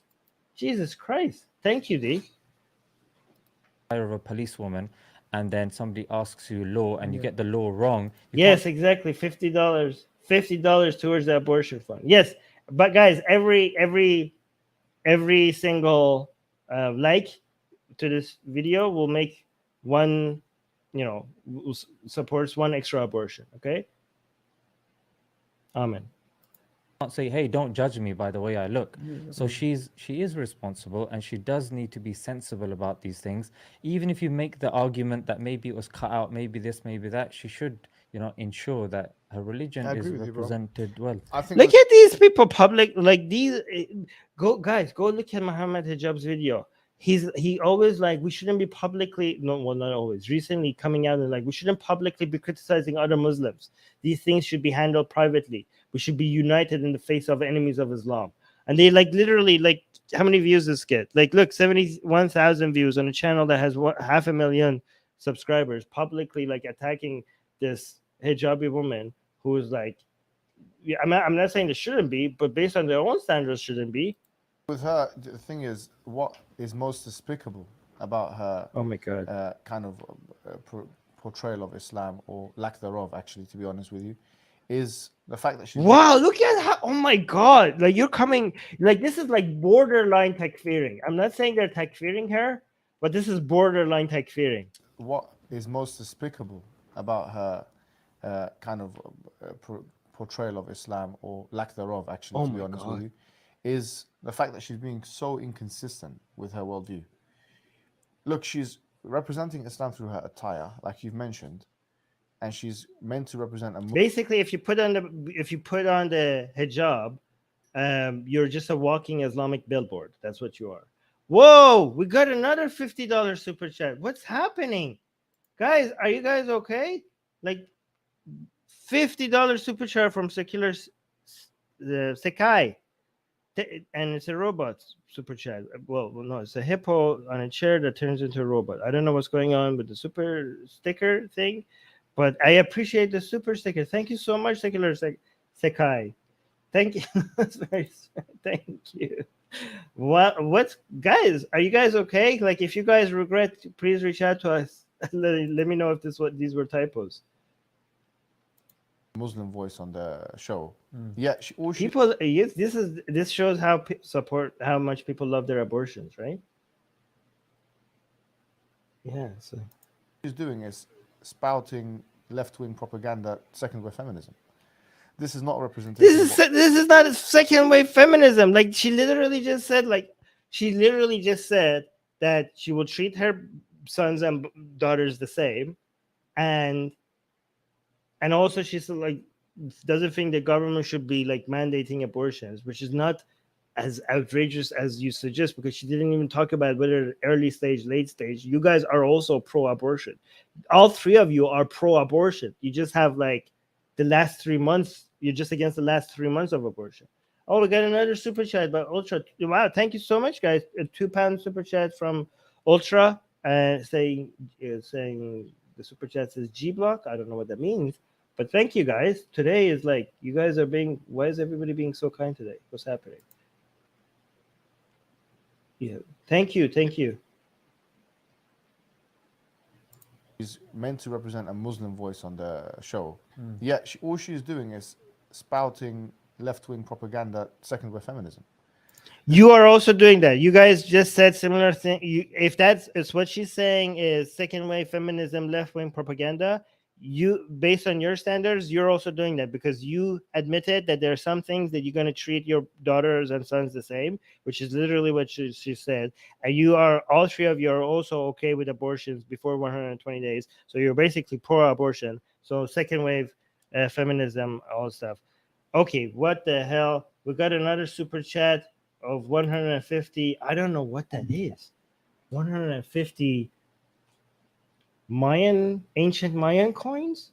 Are those ancient Mayan coins?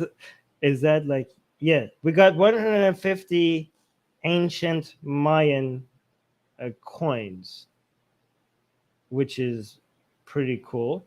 What is that currency? But thank you so much, Adam, saying, so the super chat says $50, challenge accepted, go abortions to infinity and beyond foundation. Okay, somebody make that foundation. We have the funds, enough funds for it now. The abortions to infinity and beyond foundation. Thank you so much for that super chat. Amazing. Thank you. What is that currency? Oh, shekels. Wait, are those shekels? I've been to Israel. I haven't seen that sign. Okay. Thank you. Oh, we've been literally being funded by Zionists. That's fantastic. I'm just kidding. Thank you. That's very sweet. Fantastic. Yes. Oh my, yeah, we got another $5 super chat from Music Guy, and then thank you so much, Music Guy. That's very sweet. Music Guy, you're already a patron. You don't need to support us here as well, but thank you. And Al Uza also is giving us a $2 super chat. Thank you. Thank you. Okay, so funded by Zionism confirmed. We just got 150 shekels. It's from Mossad. I appreciate the Mossad funding of our projects. Also, we're getting people are cheering us on Twitch as well. Thank you, thank you. Anyways. Wow, this is amazing. This has been a very profitable stream for abortion. This is not a representation of what Muslims believe. And she's not self-consistent with Islam. She's trying to bring two opposing ideologies together. Second wave feminism and Islam.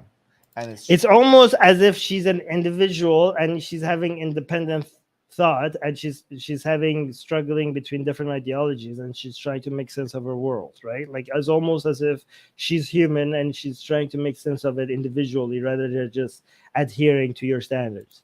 Just looking wrong. First of all, I want to show one thing. Okay, they asked a question, which is that do they believe that the world would be a better place if it's run by women? Yeah, and look where she stands on there.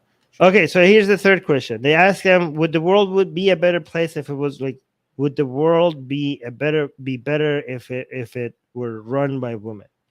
Wait, what do you mean? Like, are we including women, or is it just going to be only women? I'll show one thing. Okay, they asked a question, and she said yes. That do they believe that the the world Hijabi would be a better said place yes. if it's run by women? Yeah, and look where she so yeah, so stands on there. So basically, okay, this is very un-Islamic view she has. Okay, so that's pretty cool. I like her, because like technically that means like all the imams and all the khalifas and Muhammad himself and all the prophets were men. So what is she saying when she's saying that? She said the world would be better if it was run by men. We got another £2 super chat. Thank you guys. The G in G block stands for godless. Okay, godless block. Okay, thank you so much, Ultra. Is this a promotion of something? Let me know so I could give it a shout out. Thank you so much for another super chat. Thank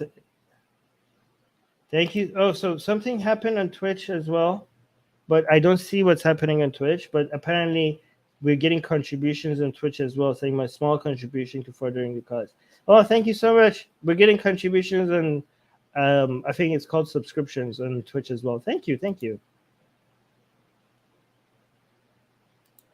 She doesn't have a strong stance, but look where she stands as well. But then look at the contribution. I want to focus on the contribution of the white feminists, because I actually think it was a very good contribution from within her own paradigm.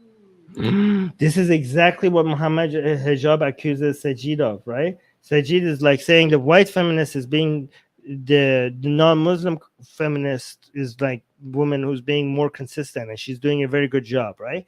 And he was criticizing Sajid for taking the side of the non-Muslims, specifically apostate prophet versus Muslims, right? So he's like, why are you taking the non-Muslim side, and instead of being united with Muslims? And you're doing the same thing here, Mohammad Hijab. Okay, what the hell is happening? We got another super chat. Thank you so much, Mehdi. 20 Australian dollars with the super. So because I can't see it, I'm gonna look at what's happening in the super sticker. It's a fruit. It's a lemon with limbs hugging what I'm assuming a baby apple with limbs. Okay. So yes, thank you so much for the $20 sticker, Mehdi. That's very sweet. I don't really know how to react to all this level of support. I'm being overwhelmed with support, so I don't know how to show how grateful I am, but I really appreciate all the support. Okay, thank you. How is that any different than saying I believe that the world would be better if it were run by men? Like if we're okay, yeah, I like this. Wait, she's not the feminine. I don't know what she is. Okay, but yeah. Okay, so this lady who Mohammad Hijab referred to as this white woman, she went to strongly disagree, and she's like, "Why would you say?" Okay, yeah, this lady is. I like her. Okay, she's saying, "Why would you say that the world would be a better place if it was run by women. This is literally the same as saying the world would be a better place if it was run by men. Okay, it makes no difference. You know, leadership should be based on merit. The world would be a better place if leadership was based on merit, regardless of people's sex. Right? That's how the world would be a better place. It would be like, oh, let's put women in charge. How about let's not? How about let's not decide who's in charge based on their genitals, okay, or their gender or whatever, right? Just how about we decide who's in charge based on their merit, regardless of their biology or their gender identity? Okay, how about that? So yeah, this woman, amazing. Among 1, 2, 3, 4, 5, 6 people here, she was the only one that made sense here. How is it any different than saying I believe that the world would be better if it were run by men? Like if we're going to say that on this token, we get that on that token, that's not even balanced at all. Now, if you compare that with the Muslims' contribution, I agree with Mohammad Hijab here. That lady was the most base. That was the best contribution here. okay, let's see what the Muslim has to say, and then comment on all of it. Oh my God, let's see what That's why the Muslim. Let's see what the Muslim has to say. I chose this one too because I don't think it should be one or the other. I definitely think that when it's only man run, they're missing the rest of society. You Right. can't really operate the world or any government or leadership if you're not embracing the second half of society. So, Okay, so she's correct in what she said. Then why is she on the agree part? Based on what she said, she should be on the disagree part because we want to include women in leadership. We don't want to put women in charge of everything. We want them to be included in leadership. So she's like, I'm against men being in charge. Yes. So women should be included in being in charge. But you don't want women to be in charge of everything. You want everybody to have a chance to be in charge of things, right? So what she was saying didn't really represent where her answer, because her answer suggested like being against men being in charge of everything does not mean that you should be for women being in charge of everything, right? Being against men being in charge of everything, the answer to that is like including women in being in charge of things.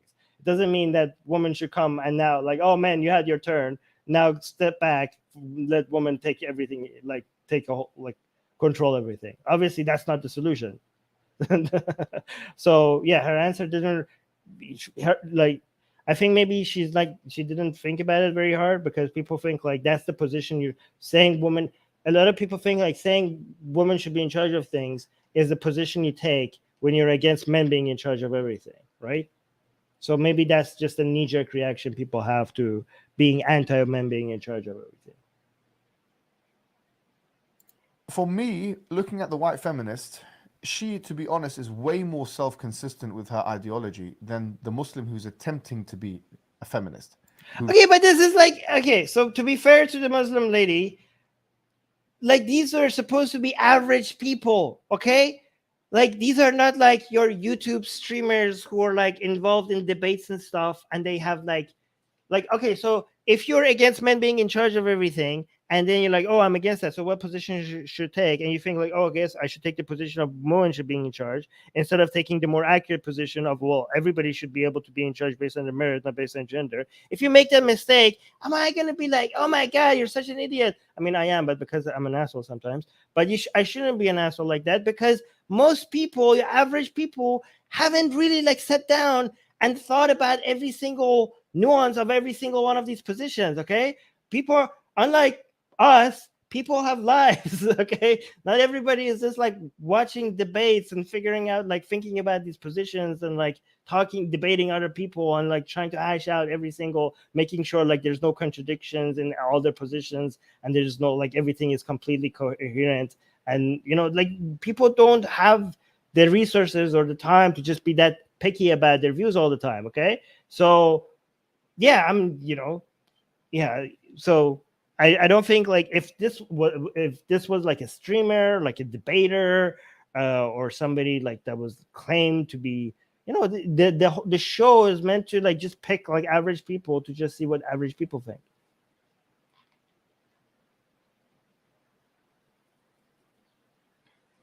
Really is who's sacrificing her religion, is contradictory in her stances, because this woman, at least, she's self-consistent. She realizes that actually, if feminism is an egalitarian discourse, especially if it's liberal feminism, Yeah, actually, Susanna is coming up with her Islamic knowledge again, embarrassing all of us here with how much she knows about Islam. Amazing. Yeah, that's actually very true, Susanna. Susanna is saying, doesn't Islamic scripture say that those led by women are doomed to failure? Yeah, this is a Sahih hadith quote from Muhammad himself, the big dog, right? So he specifically, I think it was Sahih hadith. Yeah, he said that. Yeah, he said any country, I think society or country or nation run by women is one doomed to fail. So there's that. So okay, so I shouldn't be this charitable to Muhammad Hijab, because Muhammad Hijab is saying that woman, that white woman, he's saying white, okay? I don't use people's skin color to refer to them. He's saying that white woman is more consistent, but again, Muhammad Hijab has his position is like that men should be in charge. then it should ensure that people have freedom of choice, and she and also freedom and equal opportunities. And she starts to realize, okay, this is how it should play out if we are to be self-consistent. The Muslim, she has no care to try and represent consistency or be consistent in any way. You know what? We should they put her name on the screen. Like, I'm guilty of this as well. Like, this hijabi woman, like, he's saying the Muslim, and I'm saying hijabi, but they literally put her name here. So maybe like I'm critical of Muhammad Hijab for just referring to her as the woman, the Muslim, and I'm doing the same thing because I'm just saying the hijabi. So, well, I have to say the hijabi because this is going to be on a podcast and people are not going to see that she's a hijabi. Okay, but Dania, that's her name. Okay, so from now on, we're not going to say, see, guys, I'm so good at turning in my critiques of myself into a victory as well. By the way, if you're somebody that is so full of themselves, so you don't want to admit that you're wrong about something or you did a mistake, here's the solution. Okay, admit that you make a mistake, and then keep celebrating yourself for half an hour for how great you are for being so transparent and open about admitting your mistakes. Okay, so if you think like it's embarrassing to admit your mistake, it's not embarrassing at all. Okay, you could just like keep bragging about how amazing you are about like just admitting your mistakes, right? So look, just follow what I'm doing, right? See I am so honest with you guys about making mistakes, right? I criticize Muhammad Hijab, and I realized I was doing it myself as well. So her name is Dania. So that Dania. I'm gonna assume it's Dania.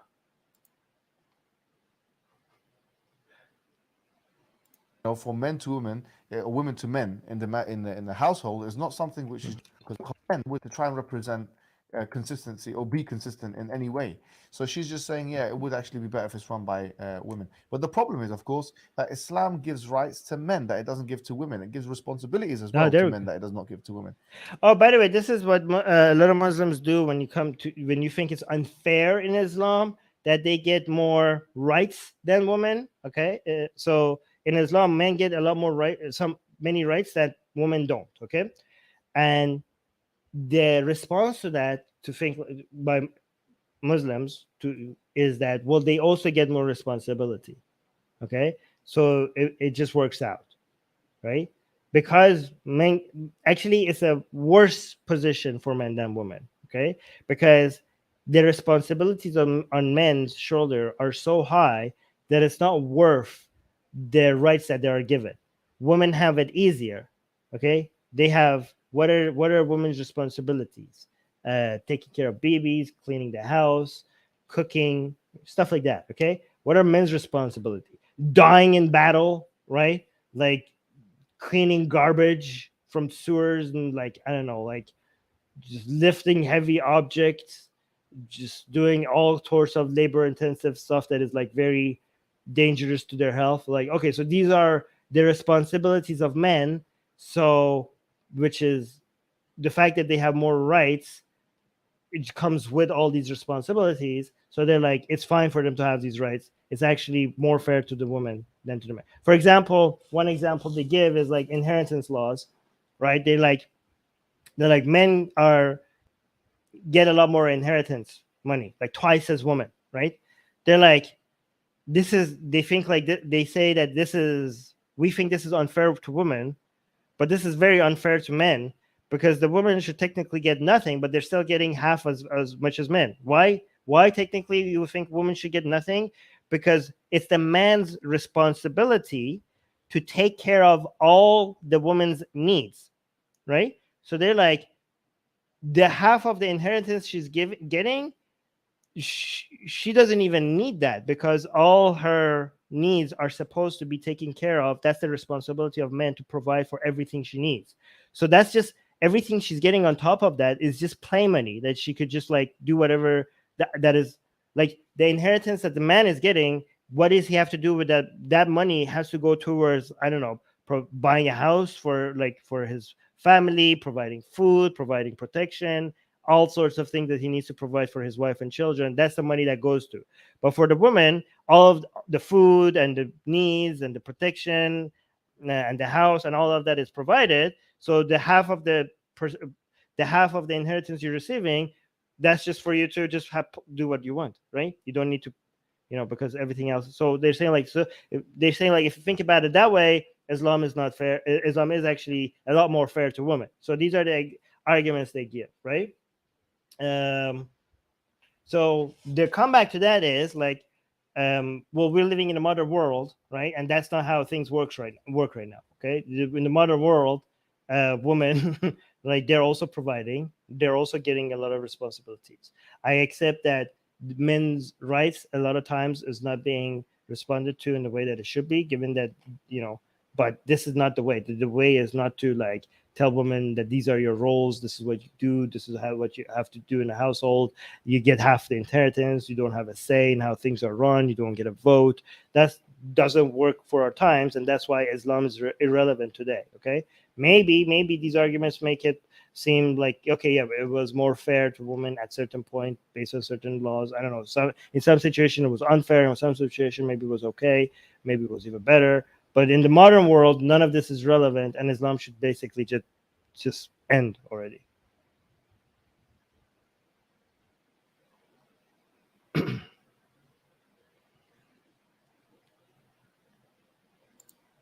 Not least.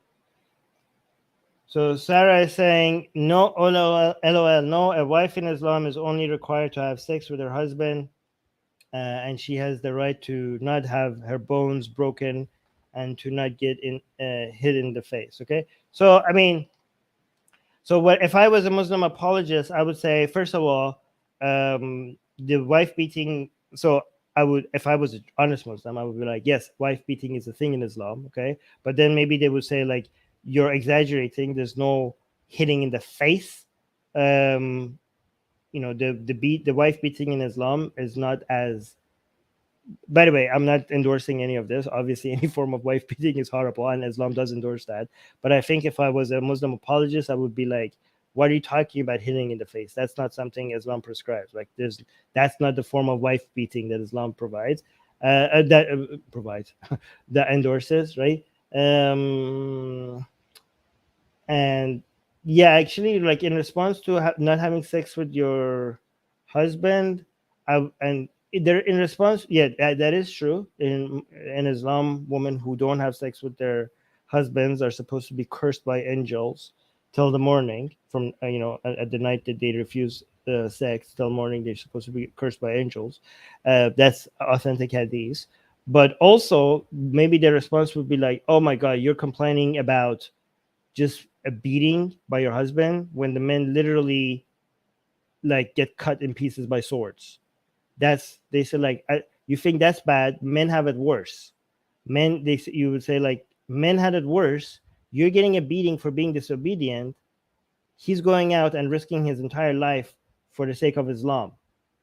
So which one is worse? That's what maybe somebody would say. But I'm just providing you what the counters are, just so that you're familiar with it. I'm not endorsing any of these views. Of course, the fact that the man is meant to be the manager of the household. الرجال قوامون على النساء بما فضل الله بعضهم على بعض. That men are maintainers and protectors of women, but because of what he gave one over the other. And the word ta'ah, which is obedience, you know, from men to women, women to men in the household, is not something which is just relegated to the hadith literature. It's actually in So women should be like, he's admitting that women should be in the household. Women should be obedient. They should to men, and he's saying this is not just in hadith literature. Where else is there? 434 itself.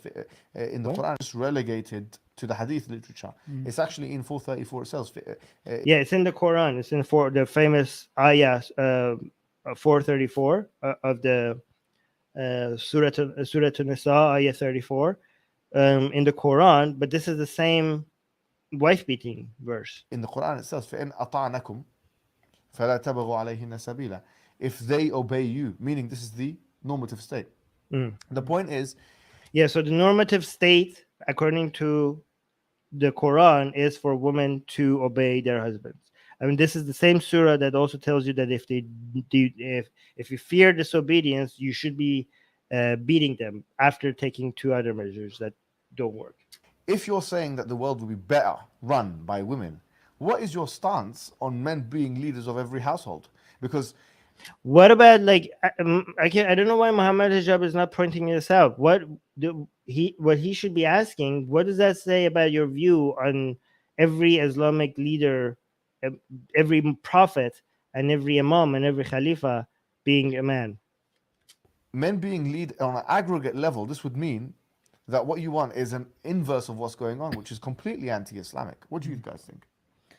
I think but I don't know if we should do that. I don't know. Like, okay, so here's my strategy. If somebody is a hijabi or obviously Muslim in a certain other way, like if you have like a man and you have like a Islamic attire, it's so obvious that you're a Muslim. Okay, so I don't know if I should, like, every time you give an opinion, should I be able to be like, oh, but that contradicts Islam?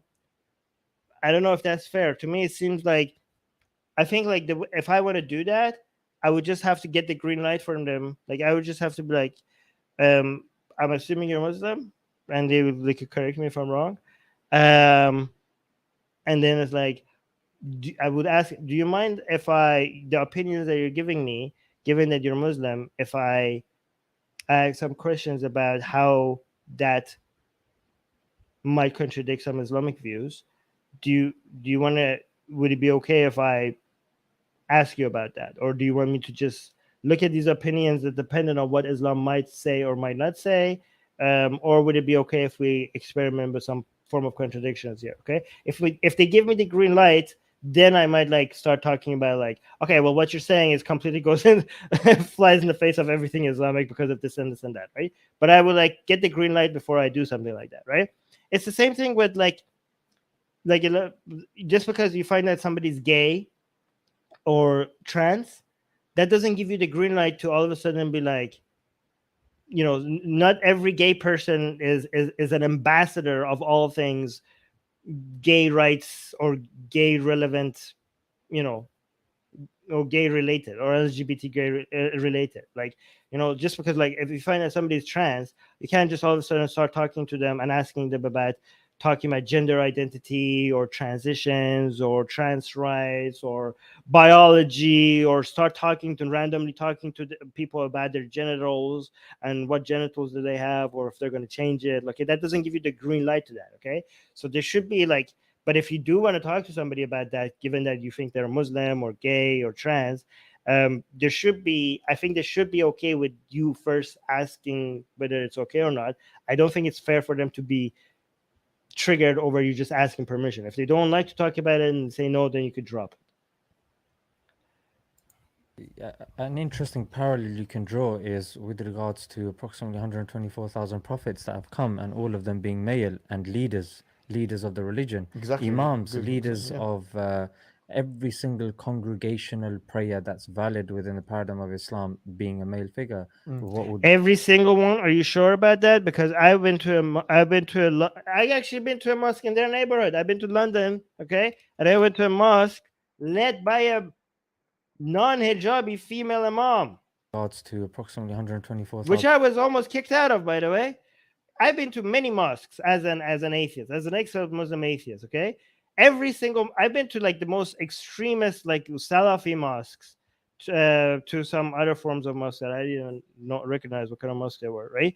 And every single time I was very much welcomed. Okay, given that I'm an ex-Shia, I was literally had to be shown every single time how to do a Sunni type of wudu, because they do it like their wudu is a lot different than the Shia one, right? The Shia one is a lot easier, by the way. You know, it's less messy, but and they were very welcoming. In what I went to a mosque in Israel, and they gave me snacks. They literally, somebody showed up and they started giving me chocolate. They gave me chocolate. They didn't even give me dates. It would be more Islamic if they gave me dates, but they gave me chocolate. Okay, every single mosque, even the most radical ones I've been to, they treat me very nicely. The only mosque that I was almost kicked out of was this all-inclusive lefty female non-hijabi imam leading, you know, inclusionary, you know, mosque that was the weirdest thing I've ever seen in London. Okay, the entire preaching was about white men evil, colonialism. It was completely, it was like it was just a leftist like Wokistani meeting with just like some Arabic reading here and there. But okay, so they led everybody in prayer and stuff, and they almost kicked me out because I was just asking questions. Okay, I was never did I in my. It's so ironic that the only mosque in my life that I almost got kicked out of was the one that was supposed to be the most inclusive one. Unbelievable. No, in Australia, I went to a mosque. Yeah, in Australia, I went to a mosque in Australia, and they basically showed me how to, I have forgotten how to pray, to be honest with you guys. And there was two people there. They were like, just follow my lead. Okay, I just like experimenting. By the way, I have all this recorded. If one day I have to like release all of this one day. Okay, they was like, here, you just follow me, and I just followed them. Right, every time they were like, and I asked questions, and everybody was like just answering my questions.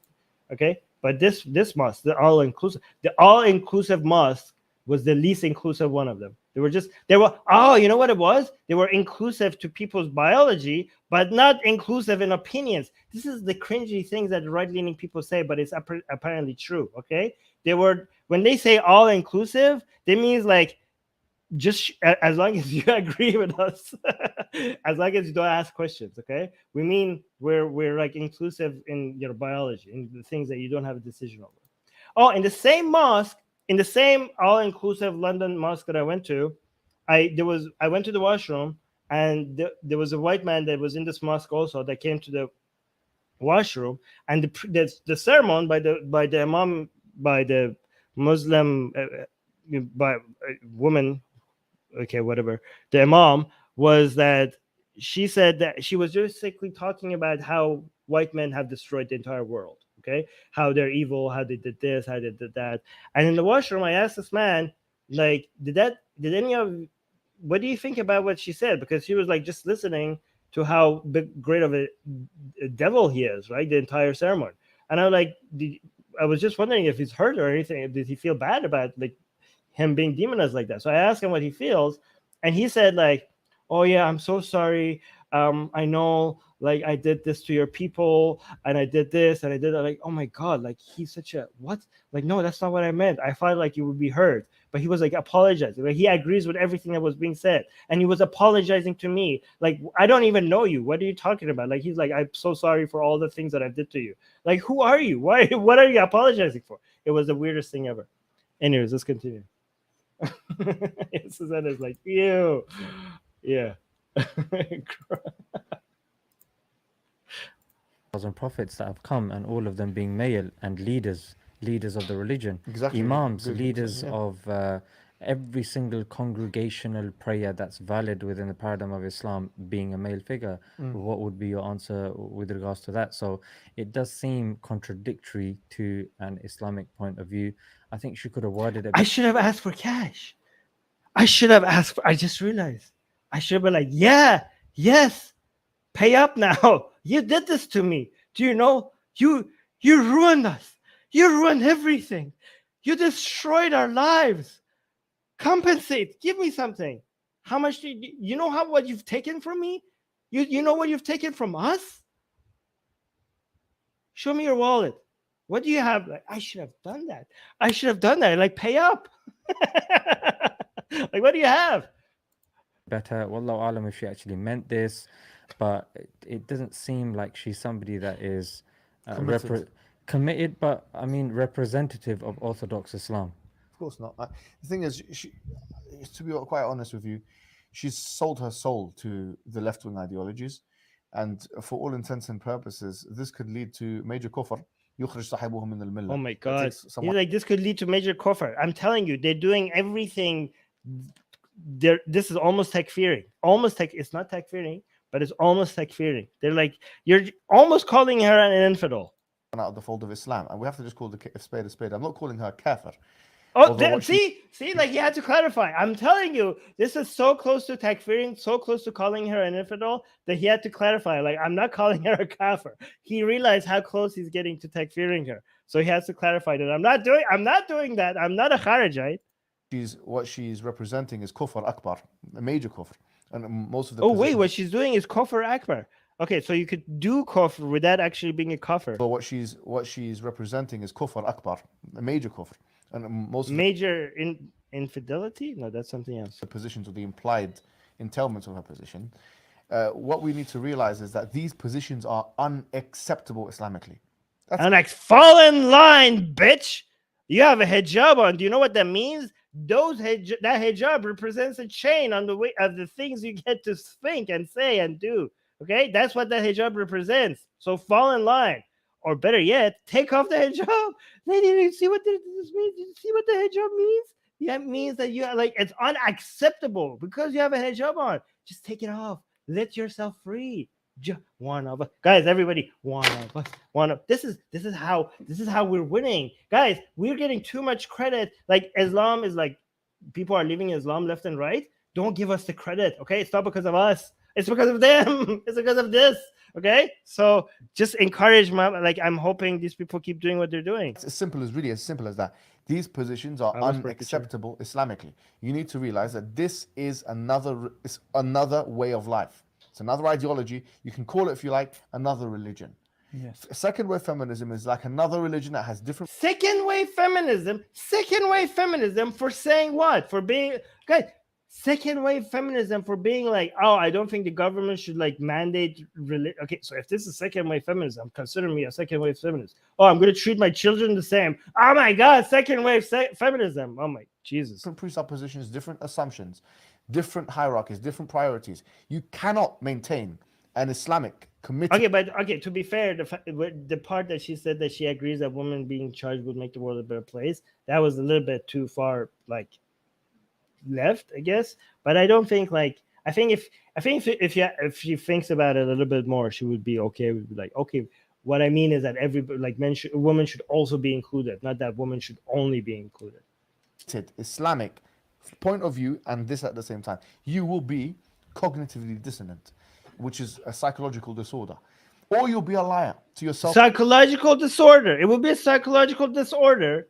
Is that how we're doing things? Like, is that like, oh my God, do you guys know that you need to be a mental health expert to be able to decide what's a psychological disorder? I'm pretty sure having inconsistencies in your belief does not make you have psychological disorders, because if that's the standard for what we have for what's a psychological disorder, then all of us have psychological disorders. Committed Islamic point of view, and this at the same time, you will be cognitively dissonant, which is a psychological disorder. Is cognitive dissonance a psychological disorder? I don't know. I thought it was just like a fallacy. Like, maybe I'm wrong about this, because honestly, I think like we're old, and yeah, we all need mental health experts if that's the standard. Or you'll be a liar to yourself and to all those around you. Or you'll be a clandestine apostate, someone who doesn't actually, a munafiq, someone who doesn't actually believe. Well, you just takfir them because munafiqs are not Muslim. Hey guys, are munafiqs real? Munafiqs are not Muslim. You just called her a munafiq. You just called her like a heretic. You just say, I'm not takfiring her. Guys, a munafiq is not a Muslim. Okay? Munafiq is pretending to be a Muslim, but not a Muslim. So if you're saying she's a munafiq, isn't that, like, maybe I'm wrong about this. Isn't that takfiring her? Are munafiq? Oh, let me see. I don't remember this. Are because munafiqs Muslim? I don't even know how to spell munafiq in English. Just give me that. How do you know if you're munafiq? Who is are munafiqs kafir? Maybe it's Islamic, the Islamic experts in. Okay, I'm not getting a straight answer. So they're saying no. No, you're right. I am right. Okay. They're hypocrites. Okay, so munafiqs, they're pretending to be Muslim. So if somebody is pretending to be Muslim, my understanding is that means they're not Muslim. So if you're calling her a munafiq, you're literally saying she's not a Muslim. Okay? Okay, so yeah, munafiq isn't kafir because they're not doing kufr, but they're also not Muslim. They're not Muslim. I don't know if they're kafir or not. I don't think they're kafir because they're spoken of in the Quran literally separately from each other, right? So the kafirs and the munafiqs, there's no Venn diagram where they share like an area in the way Quran talks about them. It doesn't seem like it's a Venn diagram where they have a shared area. Okay, so they are clearly distinct group of people, but they're both not Muslim. And given that they're not a Muslim, I think if you call somebody a munafiq, you're technically takfiring them. Munafiqeen is the plural of munafiq. So he did takfir her. Apostate, someone who doesn't actually have munafiq. So somebody is disagreeing, saying like, no, there might be a hypocrite Muslim. Okay, hypocrite Muslim. I think the hypocrisy, like, okay, maybe I completely misunderstand this or forgotten about this, but my understanding was that the hypocrisy is defined because they're called hypocrites because they're not real Muslims. They only pretend to be Muslims. But you're saying they could actually be Muslim? A munafiq, someone who doesn't actually believe in Islam. Okay, there we go. Okay, so whatever the reality is, what Muhammad Hijab says, he just defined us for munafiq, or he just defined a munafiq for us. Somebody who doesn't actually believe in Islam. Okay, Islam, Muslim is a name that you have for somebody who believes in Islam. Okay, Islam is a religion not just by practice but also by faith. If you don't have the faith, in Allah, Muhammad, and God's words, you're technically not a Muslim. Okay, you cannot be a Muslim without believing in Islam. Okay, so he says somebody who's somebody here. Here's his definition. But actually, a munafiq, someone who doesn't actually believe in Islam. If you don't believe in Islam, you're not a Muslim. Okay, so he's saying he just called her a munafiq, and he also confirmed that means somebody who doesn't believe in Islam. So he just confirmed that he thinks that she is somebody who doesn't actually believe in Islam. That is literally takfiring her. That is literally takfiring him. Her right after he said that he's not takfiring him. He said her. Wow, I'm getting my pronouns wrong. He said that he's not takfiring her, and now he's saying she's a munafiq, and he also gave us a definition, making sure that munafiq is somebody who doesn't believe in Islam. So you just takfired her. You just takfired her live, like what, right on your like it's open publicly in front of everybody. You just takfired her, so she's an ex-Muslim. One of us. Yes. But just pretends to be Muslim for social and cultural reasons. So pretends to be a Muslim. She's like lying about being a Muslim. God damn it! Oh, look how intense the situation is. This is a hijabi Muslim. She just literally said that she doesn't think that abortions should be. She only said abortion shouldn't be mandated by the government. She said, I'm going to treat my kids the same regardless of the gender. And she also thinks the world is going to be a better place because if women are in charge. Those opinions are good enough for her to just pretending to be a Muslim without actually believing in Islam. That's what Muhammad Hijab said. Did I say Muhammad Sayyid anytime? Guys, if I ever say Muhammad Sayyid, ignore what I mean is Muhammad Hijab. I don't know why I keep doing that. Okay, so this is on air takfiring somebody publicly to a giant audience. May Allah protect us and our people from this, because at the end of the day, we're seeing more and more of these kinds of figures come up, and they're trying to normalize it, but there is no space for that in the Islamic environment at all. No access. Do you agree? Yeah, of course. You know, we're happy with our religion. You're You know, petting we're every day, pleased bro. with our Lord. You're You know, it's as petting. simple as that, man. Let's just get away with these insecurities. You know, at the end of the day, it's as simple as that. But that's where it stems from. We don't understand a lack of tawheed, not knowing your religion. It's true. And then what happens is then you become like a leaf that, you know, wherever the wind blows you. You know, you're wherever. Feminism. Oh, I'm a feminist. Yeah. That's what it boils down to, guys. You know, Basically, this is what what they're referring to as being affected by other people's opinions and being open to consider other views. But that's what they consider being a leaf and just going by the wind. Okay, what they're prescribing is to just be dogmatic and accept Islam and not question it and not even consider the possibility of anything you believe to be incorrect. That's what they're prescribing. That's where the root of the problem is. Be proud, be happy. You know, if you see it, one phenomena is Islam has all these regulations and laws and stuff in place, which is totally opposing to the. Okay, so son of Kemet, I think the hadith that you're referring to, those are the signs of who's a munafiq, not the definition of who's a munafiq. That's like the telltale signs of how you could tell if somebody's like, I suspect this person is munafiq. So those are the signs, you know, but it's not the definition. Liberal view, but thousands of people come to Islam because the thing is, when you're true to yourself, like if I know once if thousands of people are coming to Islam, there are hundreds of thousands that are leaving Islam. The only thing you have in your favor to turn the tides against us is just like pumping out babies. That's why that's the whole point of this submitting women, you know, woman submission, listening to the wives, is because you win the numbers game from pumping out babies. But like I always say it, that's not going to save you, because we're coming for your kids. We are coming for your kids. If you think like, because the conversion metrics is on our side, okay? The baby pumping out machine, turning women into baby factories weapon is on your side, okay? But we will use that weapon that you have and turn it back against you, because you're not going to be able to raise all the kids that you're producing in a bubble, okay? Because we're coming for them, okay? We're coming for them. Hide your kids because we're coming for them. I mean, don't hide it. You can't hide them well enough, okay? We're gonna, so be scared. Spent 3 years looking into different religions, bro. Once I established Islam is the truth, I knew my dad, my family, my society is gonna shun me. Yeah, bro. The last thing I should have done was accept Islam. The last thing I should have done.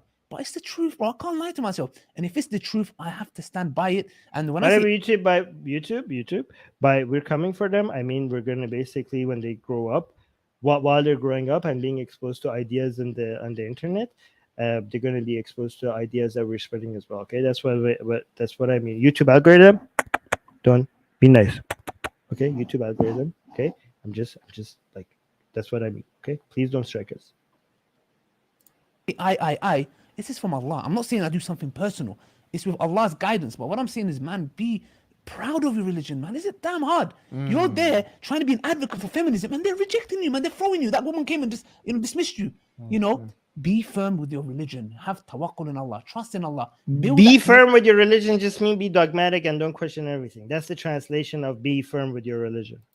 With them, you don't need feminism and all these schisms. That's what I would say. Absolutely, bro. Anything you want to say, Zishan, on that, man? Okay. One second. Okay. Yeah. Adjust his cap, please. Yeah. Adjust his cap. I told you, adjust his cap. Just one small thought comes to mind, which is what a scholar said, that back in the days we had masjids, mosques that were unbaked. They were made from unbaked clay.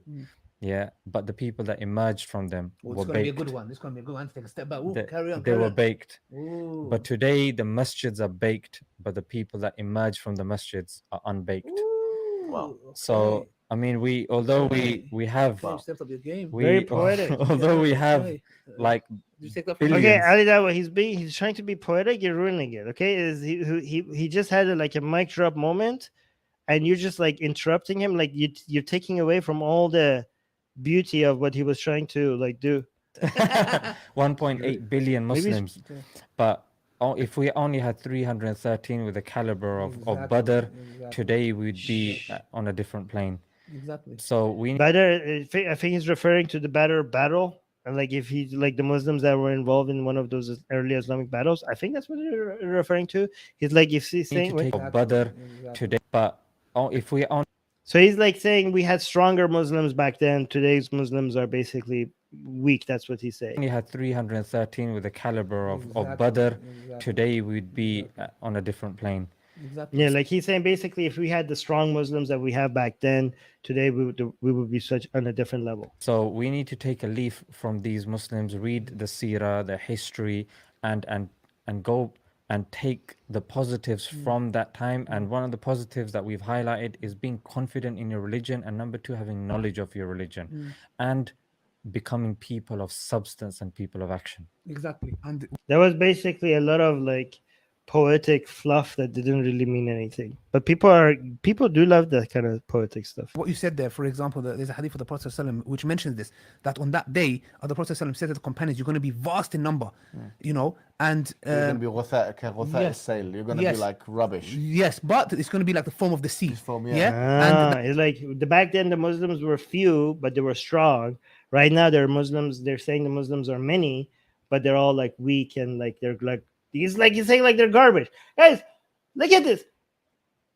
I'm telling you, the people who defend Islam, they're like talk so much shit about Muslims. They think like they're the elite Muslims, that just the few good Muslims, and all the other Muslims are like, I don't want to say it because YouTube might think I'm saying, but he just uses the word garbage. He's like calling them garbage, okay?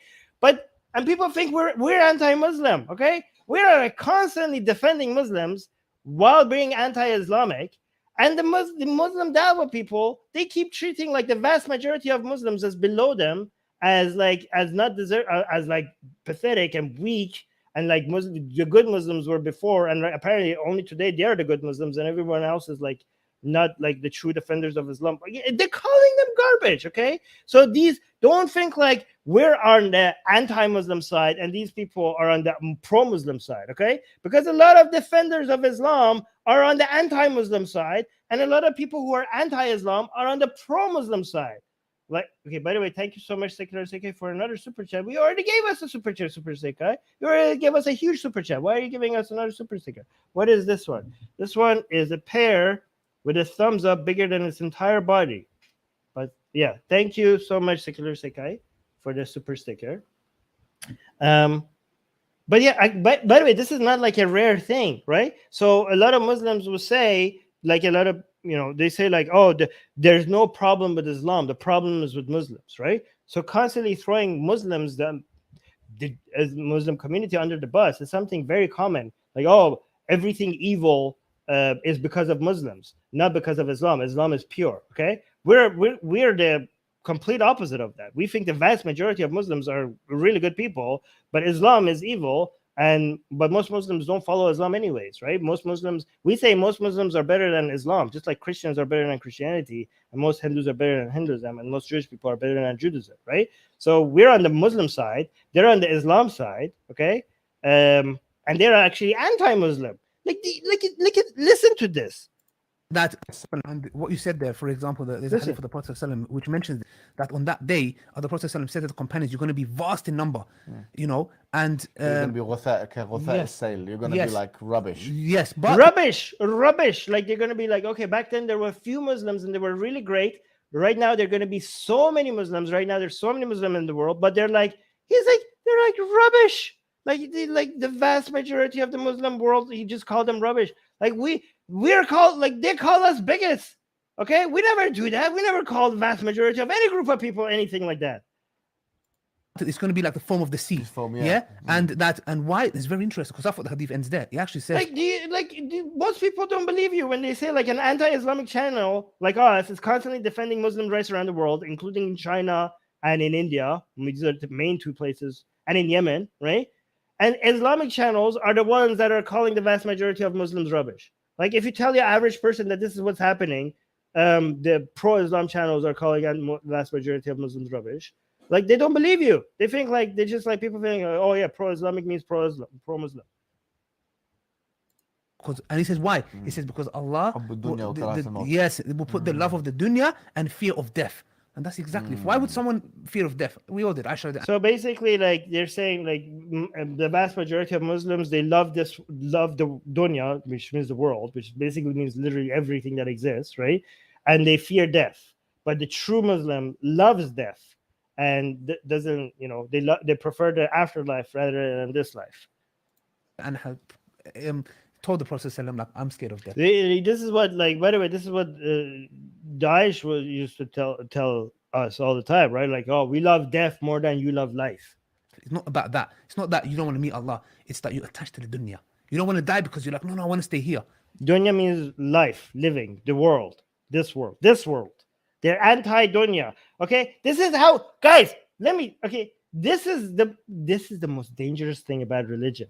The anti-dunya, the anti-light, the anti-this world. Because so all these religions, Islam, Christianity, Judaism, late rabbinic Judaism, and Hinduism, they have this world and the next world, and they dismiss the importance of this world. But given that we know that this world is that everything that exists, basically they're dismissing the value of everything. They're dismissing the value of life.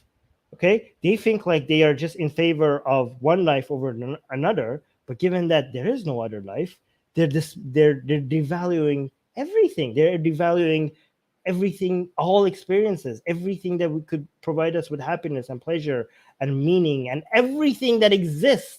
They think that they're just favoring a different life, but they're just like, this is how these ideologies are dangerous. The concept of an afterlife is the most harmful, dangerous thing that has came out of religion.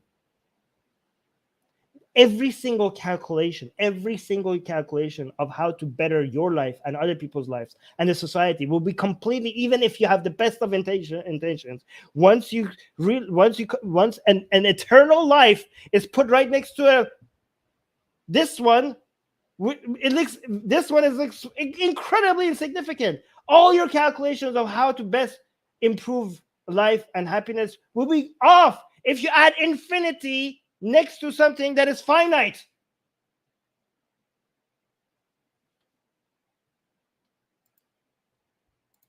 Akif, Allah has promised you something better. We're all scared of death, but to at least be firm and be like, it is going to be happy, but you've attached yourself to the dunya so much. And you know what? Yeah. It might have been death in those days, but nowadays it might be death socially. You're afraid of dying socially. Your soul is dead, bro. No, that's not what he's saying. That's not what the Smile to Jannah guy is saying. He's saying what he means is that back then they killed you. So what he's saying, let me give you a translation. He thinks they are warriors. These people are warriors, Maybe they're not being like cut into pieces in battle with swords and shit like that, But they're being killed socially. They are warriors, These are warriors. These are lions of Islam, You're looking at a wolf pack here, These are like 3 warriors of, so it might not seem as significant because they're not like picking up swords and like charging in battle, right? And giving blood for Islam, but they're being killed socially, So that's how I think he's justifying him being warriors and this being significant. That's what he means. But I think Ali Dawah didn't understand what he's saying, because he was talking about a death that they're willing to accept as the cost of what they're doing, kind of like the warriors in early Islamic history. But I think Ali Dawah just thought that what he's saying is talking about he was using it as an attack on people who are like dead in their souls. So he doesn't understand what he was saying. Being socially days, but now you've attached yourself to the dunya so much. And you know what? It might have been death in those days, but nowadays it might be death socially. You're afraid of dying socially.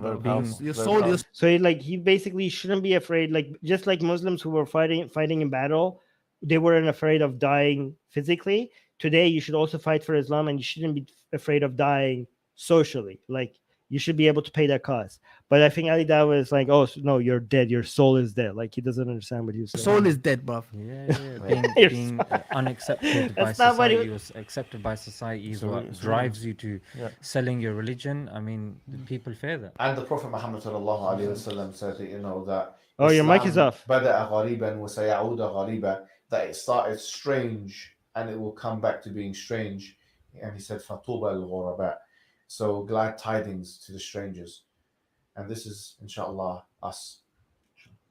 جزاكم الله خيرا والسلام عليكم ورحمة الله وبركاته. All right, that's good. Anyways, that was good. Dark is saying I have no soul, bro. Okay, cool. That was interesting. Let me know. Oh, guys, make sure you don't leave without liking. Do not leave. Like, look, I already committed. Well, I can't complain. I was gonna say I would do it for free, but today we got a lot of super chats. But still, like, the rest of you could also help without giving us super chats. You could still like the video. That's really helpful. Don't think like, oh my god, I don't have any money, so I can't support the show. You can, okay? You literally are. These videos are sponsored by your likes, okay? So like the video to support me, and also let me know in the comment section when the stream is over, because when you comment, it just boosts the algorithm. So once the stream is over, let me know in the comment section if you want to see more streams like this, okay? Because I do geopolitical stuff in the Middle East and North Africa, right? But we also do sometimes, you know, go to the Dawah scene and what's happening. If you like this type of stream, let me know that you like it and just comment anything, okay? You know how people pretend like, oh, I'm just so genuinely interested in your comments, so leave a comment. They're lying to you. They're not interested in your comments. They just want you to boost the algorithm, okay? I'm telling you, leave a comment, okay? Just because it also boosts the algorithm, okay? See how honest I am with you guys? What other streamer tells you that, oh yeah, leave a comment, I'm not actually interested in your comments, but it helps the channel? No other streamer will tell you that, okay? They just are like, oh, I'm so genuinely interested in your opinion. They're lying to you. They're lying to you, okay? So I'm telling you, do it because it helps the channel, okay? So there's that. Nope. Okay, but I do read them sometimes. I'm not interested in all of them, but some of them are cool. Anyways. Thank you, everybody. Thank you for being here. And make sure, if you're not subscribed, what the hell you're doing? You watched 2 hours of the stream. If you watch 2 hours of the stream, that means that you're somewhat interested in what I have to say and what this channel has to do. So there's going to be other videos like this. So make sure you subscribe. It literally says it here. Okay? Do it. All right. Bye.